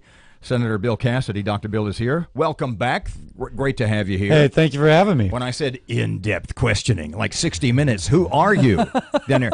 Do you have a girl closet? She asked him that a couple of seconds ago. I did. I asked him if he has a girl How many closet. suits do you own? Do you have 1,000 pair of shoes? Do you have a girl closet? I said, he's a doctor. He wore scrubs for so long. Now he has to wear a suit every day. Oh, my. And I said, I've got a bunch of suits, but I enjoy wearing them because maybe I wear a suit 5 times a year. Mm-hmm. You've got to put something like that on every day. I would bet if you have your way, you would never put a suit on again. So at some place, where was I? And everybody was wearing Hawaii shirts. It wasn't Hawaii. It was like, someplace here in Louisiana. Doesn't that sound kind of great? Yeah, that does. Awesome. I think I should be able to turn on C-SPAN some afternoon and see the United States Senate in session wearing nothing but Jimmy Buffett clothing. I think that would be an awesome I love that. You were here last night, yesterday, for a big event CADA sponsored with regard to the opioid crisis and other drug issues that are, kind of become a plague across the country. I understand you did a lot of listening, and I'm curious what you heard. Did you hear anything that's going to help? Absolutely. A couple things. First, it's this incredibly compelling story. This woman who had her first drink of her mother was an alcoholic. She had her first drink of alcohol at age 9. First methamphetamines at age 12, which a relative gave her. And she was just in this pathway. She said, I was just inherited addiction.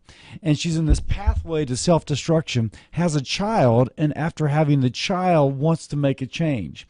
Goes to CADA and is given the tools, and now she's been in recovery for years. Tell us what that is, by the way, Kata. You would know. Council on Alcoholism and Drug Abuse. Thank you very much. Yes. Mm-hmm.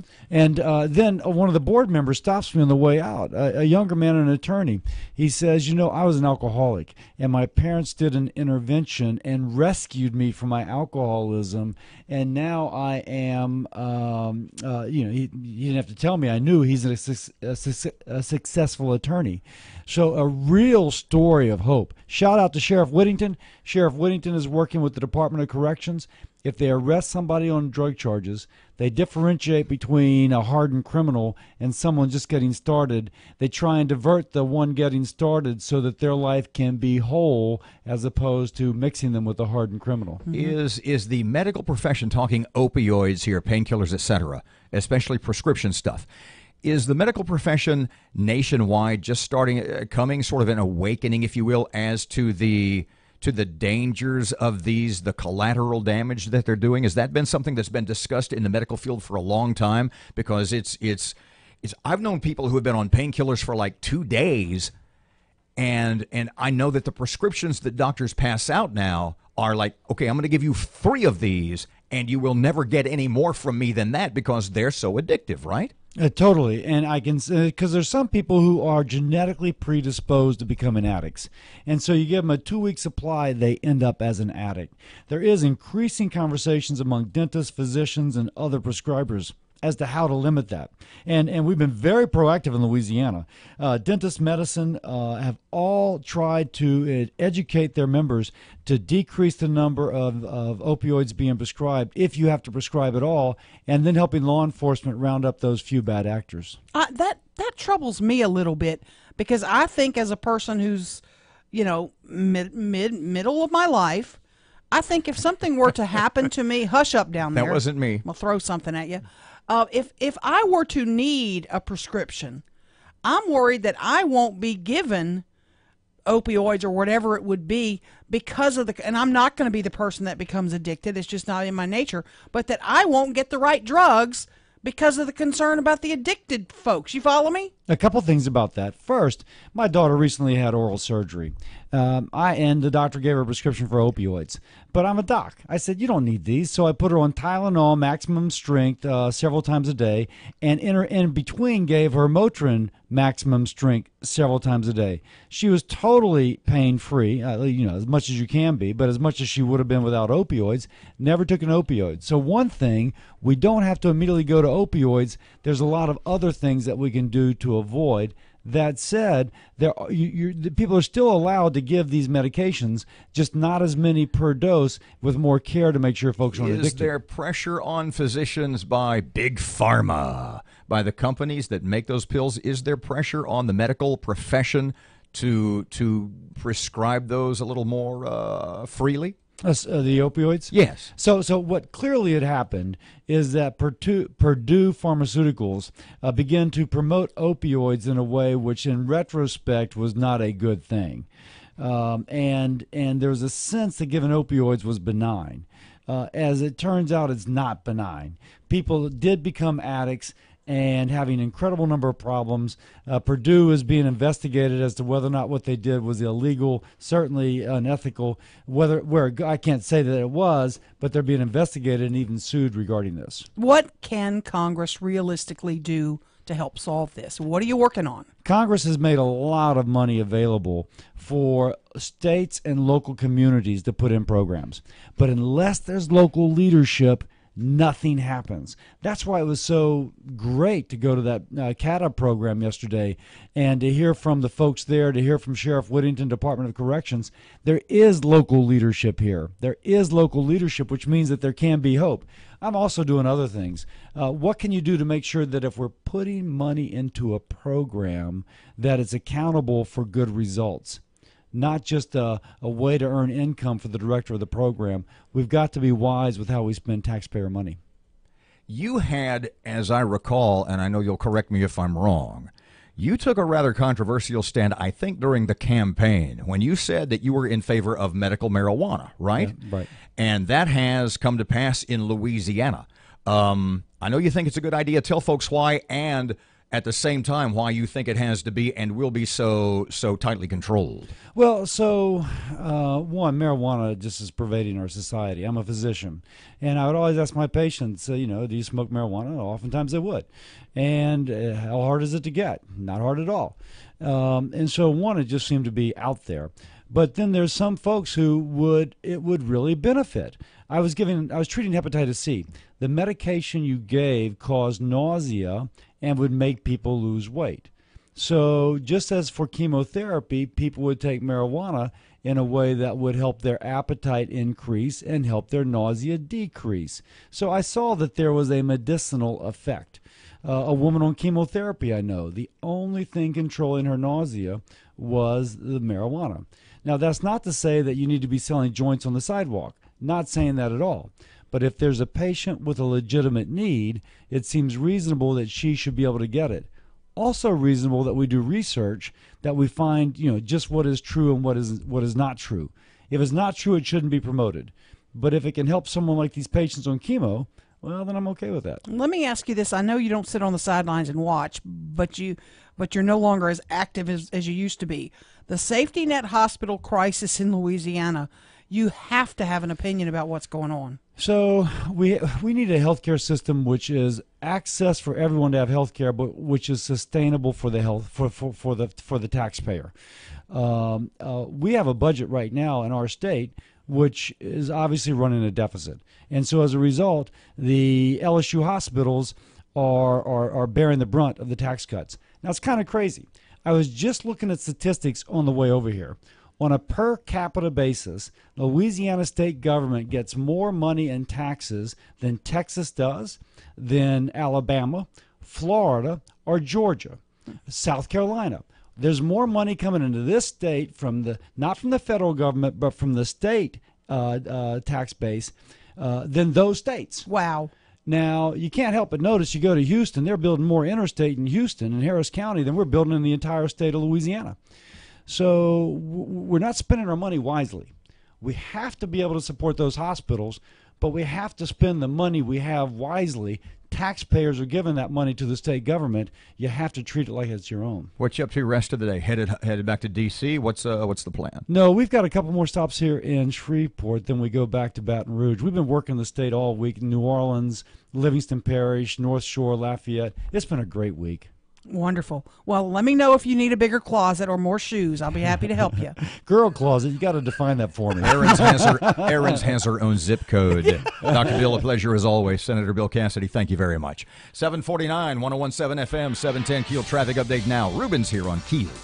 Starting to see some slow-moving traffic on Texas Street in downtown Shreveport, and we have some traffic delays on Benton Road just north of I-220 in Bossier City. If you have any accidents, hazards, or closures to report to us, please give us a call at our Planet Fitness traffic hotline. That's 687-ROAD. Your AccuWeather.com forecast, rather cloudy and not as warm today, but humid. A shower or thunderstorm around, high 77. A couple of showers and a thunderstorm tonight. With your AccuWeather.com forecast, I'm meteorologist Heather Zayer.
Good morning, 752. It's 1017 FM and 710 Keel. Fletcher Sports on Keel.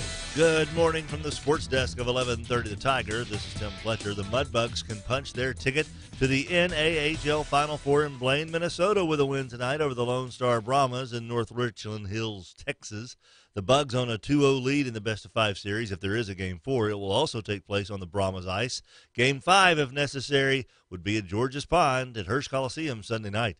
Cowboys tight end Jason Witten made official Wednesday what had been talked about for the last week. He's retiring to become an analyst for Monday Night Football on ESPN. He leaves as the team's all-time leader in games played, catches, and receiving yards in 15 seasons. In all those years, Witten missed just one game, and that was in his rookie year due to a broken jaw. LSU's NCAA baseball tournament chances could pivot this weekend with fifth-ranked Arkansas paying a visit to Alex Box Stadium. A series win would go a long way toward beefing up the Tigers' weakening resume. Game time 7 tonight. You can listen on 1130 The Tiger. NBA last night, LeBron James scored 43 points, had 14 assists to continue his role as a one-man wrecking crew in the Eastern Conference playoffs, leading Cleveland to a 128-110 rout of Toronto on the road. The Cavs lead the best-of-7 set 2-0. It's the first time a player had 40-plus points and at least 14 assists in NBA playoff history. And Boston overcame a 22-point deficit at home to take a 2-0 series lead over Philly with a 108-103 win. Jason Tatum had 21 points to pace the Celtics. From the sports desk of 1130 The Tiger, this is Tim Fletcher.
755, 1017 FM and 710 Keel. Robert J. Wright and Erin McCarty, Senator Ryan Gaddy, in studio just after 8 o'clock this morning. You bet. And what else we want to talk? Barbara and Norton want to talk about that we got about a minute and a half. What is wrong? What do you mean? I don't understand that logic of hers. You mean that I should get to do stuff? It's a bad law if I can't do it. Yeah. What are you down there? Are you down So there for they are you or are you down considering- there for me? Do you have the sound bite there? I do, yeah. Okay, grab that real Let quick. me find it. Barbara Norton. Yeah. He elected- Here's the bill. The bill would bar drivers from touching your cell phone while you're driving. In other words, basically, if you don't have Bluetooth or hands-free, You cannot pick it up. don't think about making calls. Certainly don't think about texting. The hope is to avoid all the distracted driving accidents in the state. But Shreveporter Barbara Norton says that she lives 250 miles away from the Capitol. Like here. Yeah, and that means she has to spend hours on the road getting her work done. You don't have to drive as far as some of us do. I'm on the phone talking to my office practically all day about one situation with my constituents or another. And I just feel that it's going to be a burden on me.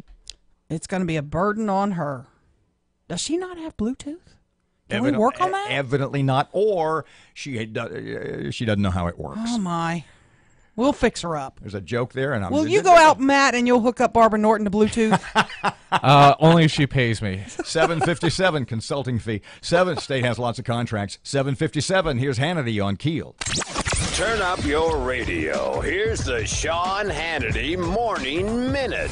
All right, the disgraceful and corrupt ways of the deep state continue. You may recall last week the FBI released yet another batch of text messages between the two Trump-hating FBI lovebirds, Strzok and Page, who had previously called President Trump an idiot, among other things. Now, according to Fox News GOP sources, the DOJ Inspector General Michael Horowitz has investigated whether or not the FBI deleted text messages between these FBI lovebirds in the most recent batch of text messages. And Fox reports, quote, the text showed numerous messages in a row sent to Page from Strzok's phone on different dates without a response from Page, and others show texts cutting off mid-sentence. So are people in the deep state now taking a page out of Hillary Clinton's playbook and destroying evidence? Check out the Sean Hannity radio show later today, right here.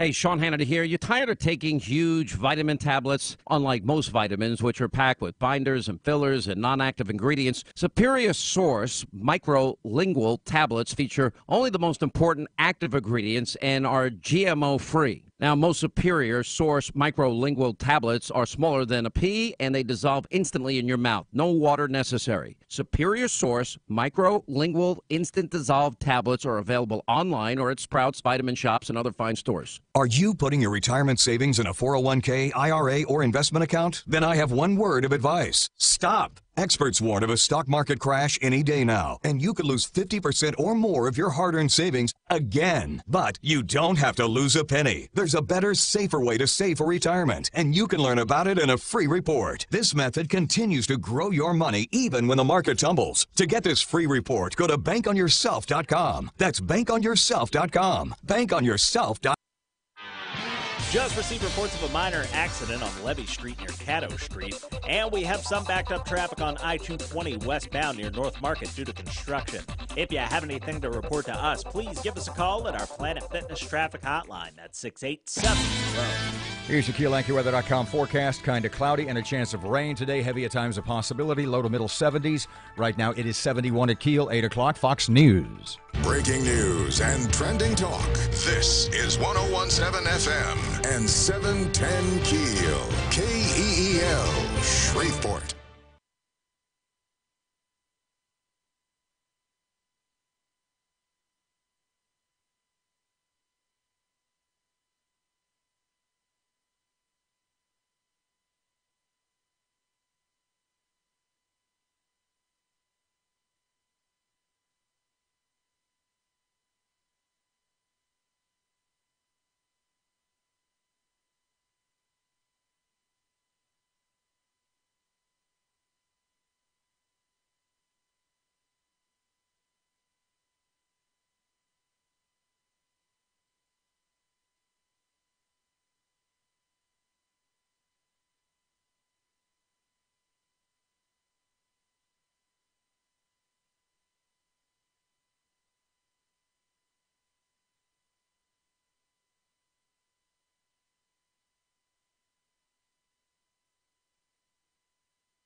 Good morning. It's 8:03. Robert and Erin, 101.7 FM, 710 KEEL. The KEEL app, a free download. Erin has local news. She's getting ready. Where are we on getting a new director for the animal shelter? We'll talk more about that.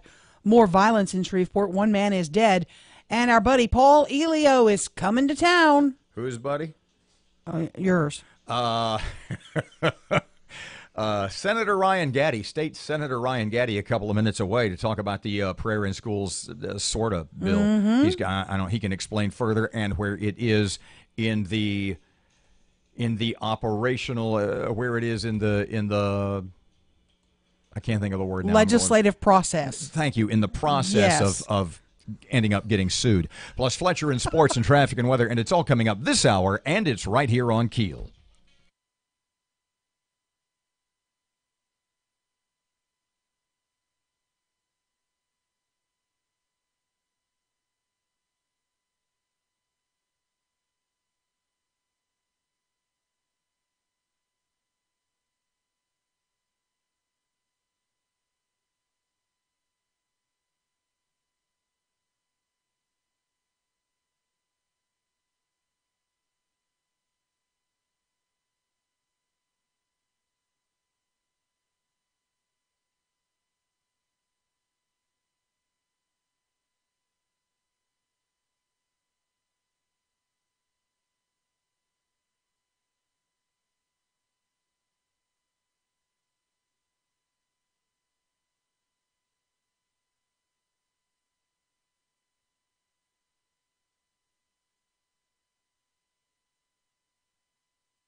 The power of information.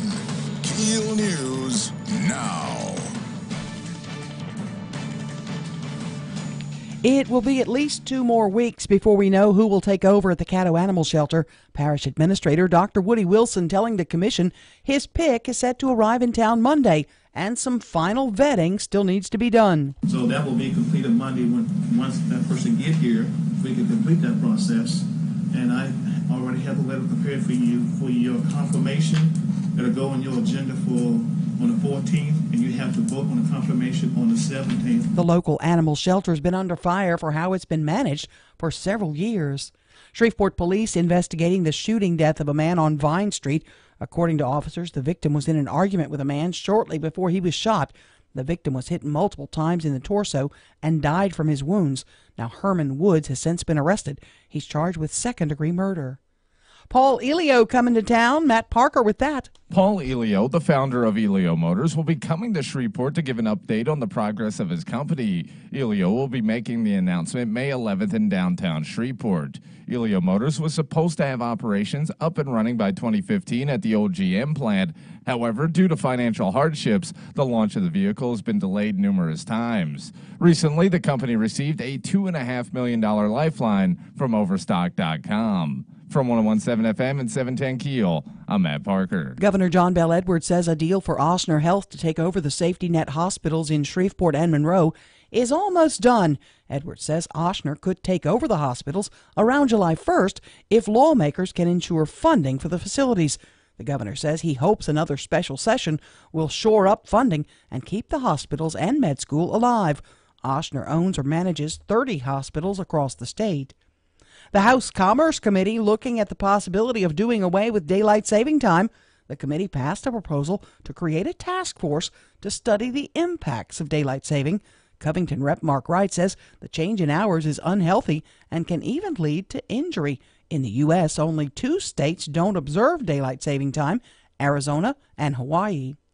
A bill barring drivers from touching the cell phone while on the road narrowly escaped the House and is headed to the Senate. The anti-distracted driving legislation was inspired by the uptick in distracted driving road deaths. Bill sponsor Breaux Bridge Representative Mike Huval says the legislation is about protecting the next generation of drivers. There are gentlemen here and ladies here that have children that will be driving soon. They will be concerned about distracted drivers. The bill passed with 53 votes. DeSoto Parish has a new superintendent of schools. After months of interviews, the DeSoto School Board has voted to name Clay Corley as superintendent. The position opened up when Dr. Cade Brumley accepted the job as head of schools in Jefferson Parish. Louisiana inching toward being one of the most restrictive abortion policy states in the country. The House Criminal Justice Committee approved a ban on abortion after 15 weeks. That would take effect after a legal battle over a similar policy plays out in Mississippi. Shreveport Senator John Milkovich tells us it's worth fighting for. If this bill stops or prohibits the murder of 100 babies, praise God for it. And I mean, if we said, well, we're going to go to Angola and there's 100 people that are innocent, but we're going to execute them anyway, people would be screaming bloody murder, and they should. Meantime, the adoption option bill that would require abortion clinics to provide information about the adoption process nears final passage. The legislation would also mandate the creation of a state website with information about adoption. Louisiana Right to Life Executive Director Ben Clapper says he hopes it will result in fewer abortions. Then we want women to encourage giving their children the gift of life and also choosing adoption, which not only helps the babies but helps the mothers as well. The bill has received little opposition. President Trump says his $130,000 reimbursement of a hush payment made to porn actress Stormy Daniels was not tied in any way to his campaign. His lawyer, Rudy Giuliani, said this week that Trump repaid the money given to Daniels to keep her quiet about an alleged affair with the president. Legal experts, though, say it raises questions, including whether the money was for paying back an undisclosed loan or reimbursement for a campaign expenditure. The World Video Hall of Fame has new members. John Madden Football, Tomb Raider, and Final Fantasy VII round out the class of 2018. I'm Erin McCarty on 101.7 FM and 710 KEEL.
Ten past 8 o'clock, 101.7 FM.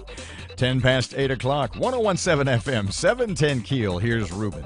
We have reports of a major accident on Buncombe Road near West 70th Street, and we're keeping an eye on some backed-up traffic on I-20 westbound. Starting at Spring and Market, it's backed up past Benton Road right now. If you have anything to report to us, please give us a call at our Planet Fitness Traffic Hotline. That's 687-ROAD. Your AccuWeather.com forecast, rather cloudy and not as warm today, but humid. A shower or thunderstorm around, high 77. A couple of showers and a thunderstorm tonight. With your AccuWeather.com forecast, I'm meteorologist Heather Zayer.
Thirteen past 8 o'clock. Robert J. Wright, Erin McCarty, 101.7 FM and 710 KEEL. Back again for a little bit is State Senator Ryan Gaddy. Hey, Mr. Ryan, how are you this morning? Great. How are y'all doing this morning? Well, I kind of called this sort of tongue-in-cheek. It's the Ryan Gaddy sort of pray in school kind of sort of bill. Right. And so what is the status? First of all, if anybody is just kind of coming to the party late about this bill. It's SB 512, right? Explain to folks what it is, how you think this can avoid the inevitable lawsuits, and the status of, well, everything. Well, Senate Bill 512 is a result of the lawsuits that were filed in my district. They were filed against Webster Parish and Bossier Parish, and y'all know I represent Bossier, Webster, Claiborne, and Bienville. But Bossier and Webster, the students prayed so much, and the teachers were praying with them so much that they got a nice little citation from the federal government thanking them. Not really a commendation, but they, when I was growing up, guys, my dad always said, look, if y'all going to get in trouble, it better be for something good. And we never really found anything good to get in trouble for, but these kids have. I mean, these coaches have. These coaches are the dad, the uncle to a lot of their, the kids they coach, and they pray with them. And they get them through some really tough stuff with bullying. Pardon me, Ryan. Are you implying? Are you saying that the teachers that were praying with that they were purposely flaunting the law? No, I think that's just their nature up here. I mean, when you live in a city with a 300-foot cross and churches on every corner, that's the kind of people that are going to end up working in the school system. People that have grown up in the area. And they don't leave their religion at the schoolhouse gate when they come in the morning. So what's the Ryan Gaddy plan? How are you gonna fix this? Well, I'll tell you, we were praying about this a lot with a group of students and really talking it through. And y'all, when you look at these cases over the last 60 or 70 years, it all started with one little student. His name was Ellery Schimpf. And his teacher was walking him through Thoreau's books on civil disobedience. And at his school, every day they said the Lord's Prayer, they read a Bible verse, and they opened the Bible up, and that's how they started their day. Well, he said he didn't like that. So one day he stood up and he put his Quran on the table, and he wasn't Muslim. He said, I object to everything we're doing. And that was the shot heard around the world. And because of him, we do not have prayer in school anymore. His parents were very upset that the teachers were interfering with their right to teach him religion. And that's what the courts have said. The courts have said parents hold the right, and don't interfere with the parents' right at all. The parents' right is sacrosanct, and we all agree with that. Ryan, your bill will allow teachers, coaches to pray with students during the workday. This is a big, big change from what current law is. And Mike Johnson will be the first to tell you it's going to get challenged. How are you going to pull this one off there, kid? Oh, well, right. I think we've had people from both sides look at this permission slip and say, wow, this changes everything. We don't like it. We don't think the courts are going to like it. And I'll tell you this, when several folks got with the school board behind closed doors and they said, here's what you have to do, Bossier Parish School Board. And they've been called the buckle of the Bible Belt. School board, here's what you have to do. And this is why the coaches have called me. They're furious. Coaches cannot. This is the new handbook. Imagine having this handbook at KEEL. Imagine having this in your handbook, subject to being disciplined at Calumet or Margaritaville or any handbook that says if people around you are praying, you coach, teacher, principal. You can't bow your head. You cannot close your eyes. You cannot kneel, and you can't show any reverence for the prayer at all. Now that's gone way too far. Your bill would require that parents of every student in this particular class sign a permission slip saying it's okay for my kid's teacher to pray with them. Right, because I think what the courts have always said consistently is the parent's right to pour into that child is sacrosanct, and nobody can mess with that. And they assume that we don't want our coaches praying with our kids. All right? And so we looked at some schools, and we talked to some principals, and we talked to some PTA members. We've talked to parents all over the state. And y'all know there are some schools down in South Louisiana where everybody goes to Mass at the same time on the same Sunday, and they all go to school together Monday through Friday, the teachers, the coaches, the principal, even the parents and the kids. But Monday through Friday, they're under a gag order. They cannot talk about their faith. with those children. And what our bill does is it's a paradigm shift. We're not saying the school board should have the right to force the kids to pray, because that's wrong. That's unconstitutional. What this bill says is it starts with the parent. And if the parent signs a permission slip that says, hey, you can pray with my daughter, I waive my right to ever sue you for ever doing something so horrible as praying with my kid. You nasty self, like, yeah. Yeah, we feel like, based on, it's not a top-down law, which is illegal. It's a bottom-up. We start with the parent who has the right. And people say, Ryan, you can't waive that kind of constitutional right. That's unprecedented. But you know what? If you've ever watched Hawaii Five-0 or Matlock, let me tell you something. We let people who are drunk, we let people who have just murdered someone waive their 4th, 5th, and 6th Amendment rights. And they just sign a little card that says, use what I say against me. I don't want a lawyer. Search my car. Ryan, those are big. Those are huge rights. So what happens is if the parent signs this card or sends in a permission slip, then the coach, the teacher, or whomever can pray with their child specifically. But what caught on during debate, and this is a big deal, and people need to know about this, is that if all 50 kids on the football team send in this permission slip, how can the coach violate the law? If all the parents have agreed and said, hey, look, we're okay with it. Now, I'll tell you this is the rule, and a lot of people are misconstruing this. If there's 50 kids on the football team and only 49 send this in, then the coach knows he cannot lead prayer. Mm-hmm. He can't bow his head. He can't kneel down. But we're balancing in this bill the coach's First Amendment rights with the parents' First Amendment rights. That's never been done before. It's always been you can't bow your head, you can't kneel, and that's the law. Well, it shouldn't be the law. It shouldn't be the law that if you have a biology class where all 15 kids are Christian and the coach and the teacher goes to the same church they do, there shouldn't be a gag order in place. No harm, no foul. Ryan Gaddy, thank you so much for your time. We're up against the clock here this morning. Oh, great. Appreciate it so much. We have to have you back in studio soon. Yes, sir. Y'all have a great week, and thanks for your time. You bet. 19 past 8 o'clock, 101.7 FM, 710 KEEL. Sports just a couple of seconds away right now. Traffic update, and Ruben is right here. We have reports of a major accident on Buncombe Road near West 70th Street, and we're keeping an eye on some backed up traffic on I-20 westbound. Starting at Spring and Market, it's backed up past Benton Road right now. If you have anything to report to us, please give us a call at our Planet Fitness traffic hotline. That's 687-ROAD. Your AccuWeather.com forecast. Not as warm, but humid today. Plenty of clouds with a shower or thunderstorm around. High 77. There'll be a couple of showers and a thunderstorm tonight. With your AccuWeather.com forecast, I'm meteorologist Heather Zaire.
1017 FM, 710 Keel. Time for Friday Sports. Here's Fletch. Good morning from the sports desk of 1130 The Tiger. This is Tim Fletcher. The Mudbugs can punch their ticket to the NAHL Final Four in Blaine, Minnesota with a win tonight over the Lone Star Brahmas in North Richland Hills, Texas. The Bugs on a 2-0 lead in the best-of-5 series. If there is a Game 4, it will also take place on the Brahmas ice.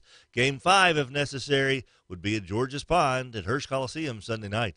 Cowboys tight end Jason Witten made official Wednesday what had been talked about for the last week. He's retiring to become an analyst for Monday Night Football on ESPN. He leaves as the team's all-time leader in games played, catches, and receiving yards in 15 seasons. In all those years, Witten missed just one game, and that was in his rookie year due to a broken jaw. LSU's NCAA baseball tournament chances could pivot this weekend with fifth-ranked Arkansas paying a visit to Alex Box Stadium. A series win would go a long way toward beefing up the Tigers' weakening resume.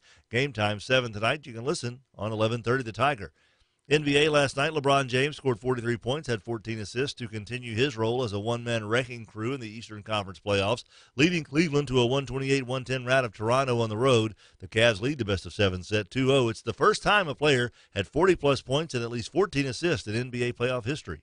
And Boston overcame a 22-point deficit at home to take a 2-0 series lead over Philly with a 108-103 win. Jason Tatum had 21 points to pace the Celtics. From the sports desk of 1130 The Tiger, this is Tim Fletcher.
Twenty-five past 8. Robert and Erin, 1017 FM, 710 Keel. You want to talk about your A&E stuff? Is that why you're raising your hand? We can if you'd like. With such trepidation? People are asking me, what's going on with the A&E committee? Well, it hadn't been much. The Architectural and Engineering Committee for the City of Shreveport, of which Ms. McCarty is a member and uncorruptible. Uncorruptible. Damn it. The point being, she went down and got her first, what was it called? Come get packet. Your packet. Yeah. And your packet is like like War and Peace. It's like reading the Bible. It's a lot of reading. A lot of thick. I got through 2 of the proposals. I think I have 2 or 3 more left to read. Do you understand it, or do you need? I do understand it. So it's not written in like legalese or anything. No, it's not in a foreign language. It is a little bit hard to follow in terms of there's a lot of stuff that's duplicitous. Yeah. Which wait, duplicitous means like dishonest. No, isn't duplicitous like two-faced? Twice? No, that means duplicative. What would the word be? Duplicative? Altruistic and or acoustic. No, I'm just kidding. In there multiple times. A lot of times. Yeah, a lot of times. No, not duplicitous. Okay. Isn't duplicitous like it's in there a bunch of times? No. I have to learn better words. No, you're doing good. I'm doing good. You may be closer to the facts than you think. Yeah, it could very well be. But it's interesting reading. It's interesting seeing the projects they're working on. And, there's only 2 right now that we're working on. And I think 2 companies for each one. Mm-hmm. And so I'll be evaluating that, looking at that. And then we'll have a meeting later this month, it looks like. Any calls, any pressure, any... Oh, heck no. Are you chatting, say, no. off the record with any other A&E members? Like, what do you think about this? What is this? Are you allowed to do that? I would assume so. I would assume we can, yeah, Like, but no, I have don't not. quite get this. Have you seen this before? What does this mean? I Can you could tell do me? that. I could go to the public works director, or I could go to the water and sewer director if I needed to and ask questions. I went up to the purchasing department yesterday, and they gave me everything I needed. They printed something out for me that I wanted. If you make serious questions, really, if you make, let's say you need to make a call to get some info about A&E stuff, and you have to call a council person or a department head or something along those lines, sort of a bureau chief, if you will. Right. And they see Erin McCarty from KEEL. Do you think? No, I'm Erin McCarty, A&E committee. Do you think that their availability to you might be somewhat limited because they'll think it's media stuff as opposed to A&E stuff? I've not been one that had too much trouble getting in touch with anyone, so I'm not too worried about that. And if there's one person who doesn't want to talk to me because of that, there's 8 others who will. So what's the plan? When's the meeting? When do you guys get together? What's a vote? When's the vote? We're working on the date for the meeting based on everybody's schedule. Yeah. So I gave them my available times, and now we're comparing notes with everybody else's, and we'll see if I think it's the week after next. I think that's what we're planning. But I'm not in charge of that. I gave them my input and said, here's what's best for me. I can do the others, but here's the number one choice. So that's where we are now. I just, no offers, no bribes, no. No, I did have a close friend who called me Madam Chairman the other day, and I'm like, nah, I'm not interested in being the chairman of this committee. Chairman Mao. Hey! 29 past 8 o'clock, 101.7 FM, 710 KEEL local news next. Here's Ruben. The intersection at Linwood Avenue and West 70th Street's dealing with some slow-moving traffic right now. And we have some traffic delays on East Texas Street near Hamilton Road in Bossier City. If you have anything to report to us, please give us a call at our Planet Fitness traffic hotline. That's 687-ROAD. Your AccuWeather.com forecast, rather cloudy and not as warm today, but humid. A shower or thunderstorm around, high 77. A couple of showers and a thunderstorm tonight. With your AccuWeather.com forecast, I'm meteorologist Heather Zayer.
The power of information. KEEL News now. A bill barring you from touching your cell phone while driving has narrowly escaped the House and is now on its way to the Senate. But the anti-distracted driving bill wasn't without opposition. Shreveport Representative Barbara Norton says living 250 miles away from the Capitol means she has to spend hours of her day on the road getting work done. You don't have to drive as far as some of us do. I'm on the phone talking to my office practically all day about one situation with my constituents or another. And I just feel that it's going to be a burden on me. The bill passed with 53 votes. Paul Elio, the founder of Elio Motors, coming to town to give an update on the progress of the company. He'll make the announcement a week from today in downtown Shreveport. Elio Motors was supposed to have operations up and running by 2015 at the old GM plant. However, due to financial hardships, the launch of the car has been delayed several times. The governor says the hospital deal is almost done. Matt Parker with that. Governor John Bel Edwards says that a deal for Ochsner Health to take over the safety net hospitals in Shreveport and Monroe is almost done. Edwards says that Ochsner could take over the hospitals around July 1st if the legislature can ensure funding for the facilities. The governor says that he hopes another special session will shore up funding and keep the hospitals and med school alive. Ochsner owns or manages 30 hospitals in the state. From 101.7 FM and 710 KEEL, I'm Matt Parker. We'll have to wait at least 2 more weeks to find out who will be running the Caddo Parish Animal Shelter. Parish Administrator Dr. Woody Wilson telling commission members that his pick is set to arrive in town on Monday. The person I'm dealing with is currently out of the area, and that person had to relocate here. They'll be here Monday. Dr. Wilson says he hopes to get everything ready for approval by the commission on the 17th. Louisiana closer to having one of the most restrictive abortion policies in the country. We've gotten way too casual about the murder of infants in our society. And I'll tell you what, we want Louisiana to be number one in this category, taking the fight to the abortion industry, shutting them down, and kicking their tails out of the state. Shreveport Senator John Milkovich says the bill is now headed to the House floor. The bill would ban abortions after 15 weeks, but would only take effect after a legal battle over a similar policy plays out in Mississippi. DeSoto Parish has a new superintendent of schools. Clay Corley gets the job. He takes over from Cade Brumley, who's now the superintendent in Jefferson Parish. If you're looking for work in the area, several opportunities. The Century Leak Center, Northwest Louisiana War Veterans Home, Loomis, the Bossier Library, and several other companies are looking to hire people immediately. A shooting overnight in Shreveport leaves a man dead. It happened on Vine Street. A suspect is in custody now. Herman Woods is charged with second-degree murder. Hundreds of thousands of Arizona school children can go back to class now that the legislature passed an education funding deal ending a 6-day walkout. And an Illinois high school is reprinting yearbooks after a student who uses a wheelchair was listed in the yearbook as, quote, most accident-prone. I'm Erin McCarty on 101.7 FM and 710 KEEL.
Oh, we're in trouble. 101.7 FM, 710 KEEL. Robert J. Wright and Erin McCarty. It's 8:35. 36 just changed. So the Mudbugs play Game 3 in their best-of-5 Division Championship Series against Lone Star. That's Fort Worth area tonight. They win tonight, they're done, right? They win tonight. They go to the League Championship, the Final Four, the Frozen Four in Blaine, Minnesota. So they won't play here again if they win. Okay. They lose tonight, what happens? They play again in Fort Worth tomorrow night. Okay. If they win there, they move on to the championship. If they lose tomorrow night, then what? That means we got to work. Then they play Sunday night, Game 5, Sunday night series deciding game here. All or nothing. Yeah. Okay. Yeah. So local fans want a Sunday game, obviously. No, I think everybody would be really happy to wrap it up tonight. Put the nail in this coffin. Don't let, as the sports cliche goes, put your heel on their throat. Yeah, I hear there are only like 100 tickets left for there the Lone Star game. There are about 100 tickets left at the Richland. I think it's Richland they play. Okay. And I know that there's a minimum of 100 Mudbugs fans making the journey for the weekend, Sweet. which means it's probably closer to 150 to 175. Go Bugs. Exactly. I got to calm down. I'm going to do a little meditation. Give me an Om. Give me another one. Give me a Namaste. Namaste. You know, you don't know what that is. No, I don't. It's nice when someone else is angry in this room other than me. It's nice to see someone else sweat. So in angry. fuego. She's Is that in cheese? Yes. No, that's the oh, you blanked me out. I stayed in fromage. Yes, in fromage. I stayed up late Penguins. last night watching Miracle. Oh, good movie. With Kurt Russell, you know, about the 1980 Sure. Olympic team, the hockey team.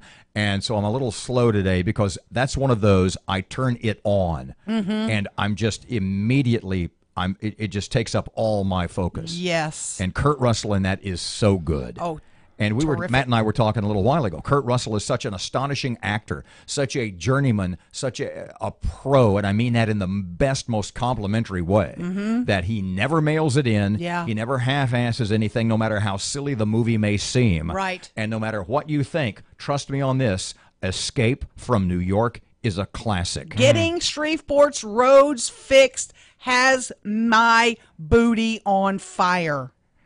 Oh, ye gods. 839, 1017 FM, 710 Keel. Get the fire extinguisher. No, wait, you better get 6. I'm getting the dump button ready. Here's Ruben. The intersection at Hearn Avenue and Greenwood Roads dealing with some slow-moving traffic right now. And we have reports of a minor accident on Uri Drive near East Herndon Street. If you have any accidents, hazards, or closures to report to us, please give us a call at our Planet Fitness traffic hotline. That's 687-ROAD. Your AccuWeather.com forecast, rather cloudy and not as warm today, but humid. A shower or thunderstorm around, high 77. A couple of showers and a thunderstorm tonight. With your AccuWeather.com forecast, I'm meteorologist Heather Zayer.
One 1017 FM, 710 Keel. Say it with me. I am so relaxed. I sound like Kermit the Frog. Robert J. Wright and Erin McCarty. Okay, so just pick this up from wherever you want. Well, I've been a little concerned. The mayoral race, I'm told, is going to kick into high gear. And everybody after the bond election this weekend and all of them passed. And now I want to know, because you were here, we passed a pretty big, large bond issue in 2011. And you'll hear the current mayor talk about all the streets they've done and they've repaired and they're getting that progress moving. Miss Ollie, one of her campaign points was, we've got money sitting around. I'm going to start using it. Yeah, and she's been doing a lot of road projects and all that. But there are some, and I'm not alone, and I'm getting questions about this, about, hey, I thought this road, X road was going to be done with that bond money. And one is very close to my heart. So you did a little research. I did a little research. The bond package was $175 million. $44 million was Give for me a little roads. background. This is what year? 2011, we voted on it. Okay, go ahead. So the money started rolling in right after that. Okay, 2011. How much money? $175 million. $44 million, I believe, was for roads. A bunch of it was for sewer repairs. There was some for SPAR as well. But there are a lot. They had a long list of roads they were going to do, etc. So I started checking out. I'm just being purely selfish. I knew one of those roads was right in my neighborhood, and it was Knight Street. And I thought, they've done a little bit of patching and all that, but they haven't really done a big overlay, fix this road like I thought we were promised. I thought we were promised a pretty big. What was set aside? You said $100 and something million for a lot of stuff, but specifically for Knight Street, do you know? I don't know what the Knight Street project was going to cost, but I started looking around to see what were they supposed to do to Knight Street. What were they supposed to do? And this was found on I found this on the city's website. This is going back to 2011. Yeah, and this was posted on the city's website in 2013. Okay. 2 years later, where the money's there. You've got the money. It's coming in. And I'm quoting from the city's website in 2013. This project, talking about Knight Street, allows for the improvement of Knight Street from Shreveport-Barksdale Highway to Preston. Okay, hold on. Let me get all this in my head. From Shreveport, okay. Right there beside the Walmart. The improvements consist primarily, some of the grammar on this is wrong, but that's okay, primarily by repaving the severely deteriorated roadway section adjacent and widening the two asphalt roadway sections. New underground drainage, curb and gutter, sidewalks, and street lights will be included. A bike path, jogging trail will be extended from Shreveport-Barksdale to East Preston to tie to the Clyde Fant Parkway bike path jogging trail. 90% of this is not done. It's 2018. We have no sidewalks. We have no lights. We have no bike path. We've done a little bit of overlay, and we did a little bit of a change to the turn lane there at Shreveport-Barksdale. So why are some getting done faster than others? I'm a little bit concerned about what's taking so long. You have made an official inquiry to the. I did. I sent this email to the head of Public Works. I copied the mayor and the CAO. No, that's Mike. Mike Wood. Okay. With no S. Question about Knight Street overlay. What is the status? And is the bike path still going to be included?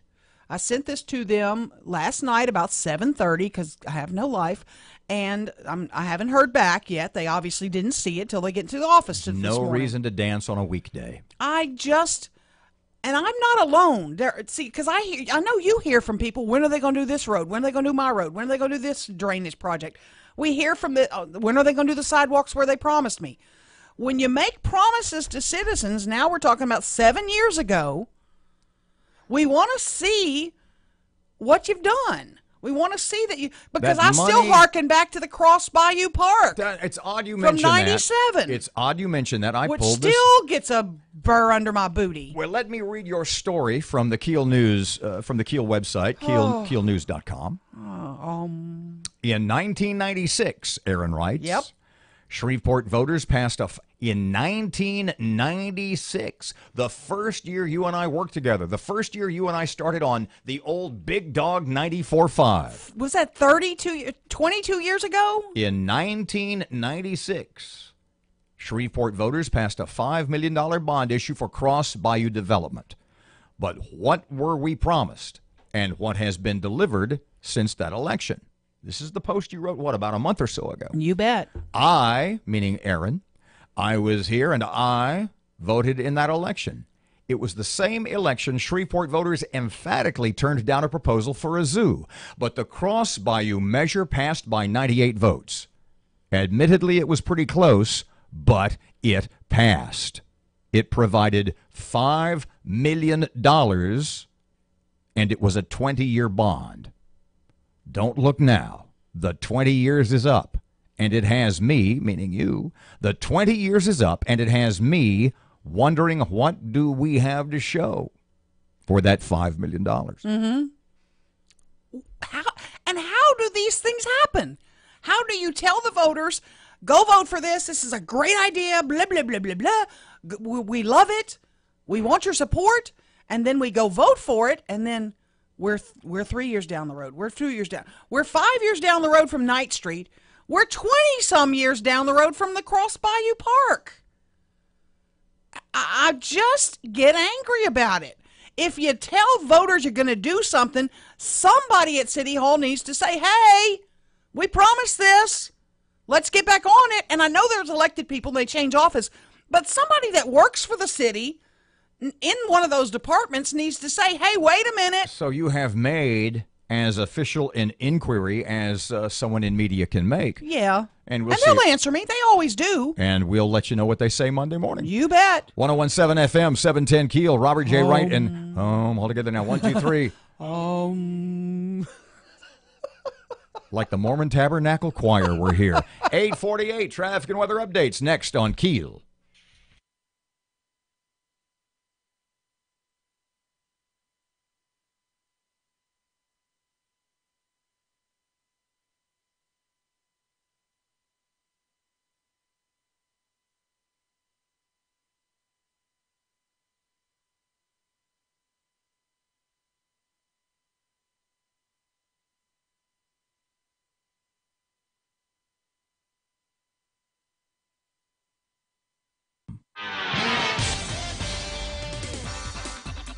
.849, 101.7 FM, 710 Keel. A look at traffic. Here's Ruben. The intersection at Hearn Avenue and Greenwood Roads dealing with some slow-moving traffic right now. And we have reports of a minor accident on Uri Drive near East Herndon Street. If you have any accidents, hazards, or closures to report to us, please give us a call at our Planet Fitness traffic hotline. That's 687-ROAD. Your AccuWeather.com forecast, rather cloudy and not as warm today, but humid. A shower or thunderstorm around, high 77. A couple of showers and a thunderstorm tonight. With your AccuWeather.com forecast, I'm meteorologist Heather Zayer. When it happens, and what happens next, happens here. 101.7 FM and 710 Keel. KeelNews.com.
You're listening to American Ground Radio's Morning Minute. According to a new Reuters poll, the percentage of black males who support the job Donald Trump is doing doubled from 11% to 22% in just 1 week.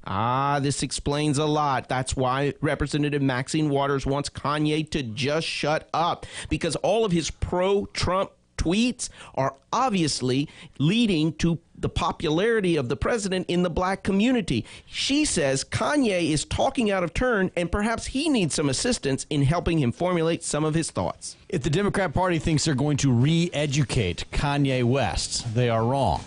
But his statements could be an existential threat to the party. American Ground Radio, where building a better America begins with building a better us. Return each weeknight from 6 to 7 p.m. with Louis R. Avalone and Stephen Parr on 101.7 FM and 710 KEEL, and streaming live at KEELnews.com.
Did you look it up?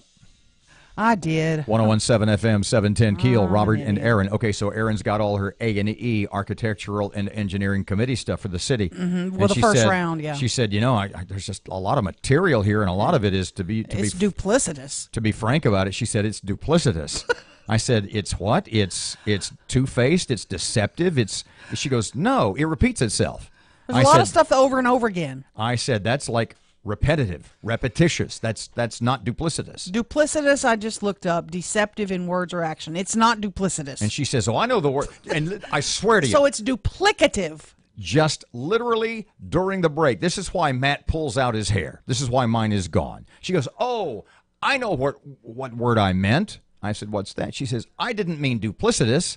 I meant duplicative. Duplicative, meaning over and over again. Did you Google duplicative? Is duplicative a word? Why don't you check and see? Let me see. We have just about 45 seconds. Duplicative. Let's see if that's even a word. Duplicative. To double.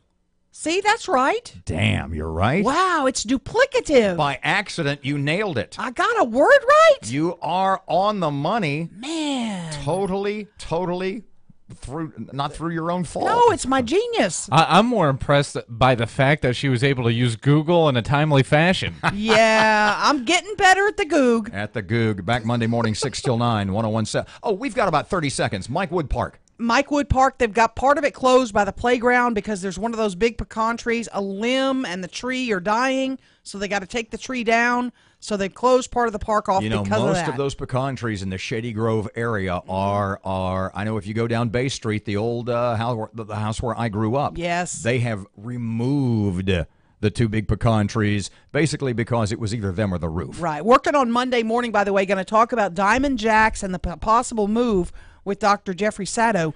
Big comments from him. Got to go, kids. 8:56. Robert and Erin back Monday morning, 6 till 9, 101.7 FM, 710 KEEL. Here's Kim Commando. If you're still chatting on your cell phone with it directly up against your head, listen up. Kim Commando with your Friday Consumer Tech Update. There's a new warning out of Great Britain this morning that over the last 2 decades, incidence of a specific malignant type of brain tumor in our frontal lobes has doubled. The tumor is called the glioblastoma multiforme, or GBM. Doctors aren't ready to absolutely pin the increase on cell phone use, but this is highly reminiscent of the time it took, about 2 full generations, to conclusively link smoking to lung cancer. And again, 2 generations corresponds to the time we've been heavily using cell phones. There's no debate that cell phones emit high-energy radio frequency radiation, and high doses can cause tissue damage. The question in debate is whether or not cell phone energy is enough to cause harm to our bodies. My best advice is to be cautious. Text when you can. Use the hands-free option or headsets. Always avoid placing cell phones next to your ear. I'm Kim Commando. If you have a favorite car or truck that you've driven for years, one you just want to keep going, let me introduce you to a new product called Tribotex. We've all heard claims of miracle auto products that boost mileage, make your engine run better, and last longer. For lots of reasons, they never live up to the hype. But now, there's Tribotex, a breakthrough reverse wear product made with something called anisotropic nanoparticles. Tribotex nanoparticles bond to your engine surfaces. They increase compression, engine noise is reduced, horsepower increases, and fuel economy rises in engines with more than 130,000 miles. Tribotex nanoparticles literally repair engine wear in as little as 15 minutes after application. It was developed by U.S. academia and supported by our federal government.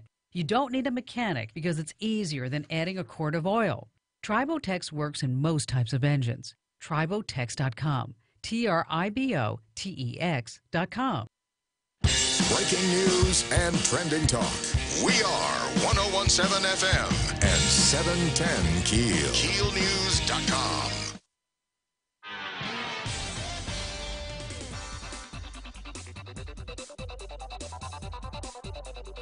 The intersection at Linwood Avenue and West 70th Street's dealing with some slow-moving traffic right now. And we have some traffic delays on East Texas Street near Hamilton Road in Bossier City. If you have anything to report to us, please give us a call at our Planet Fitness traffic hotline. That's 687-ROAD.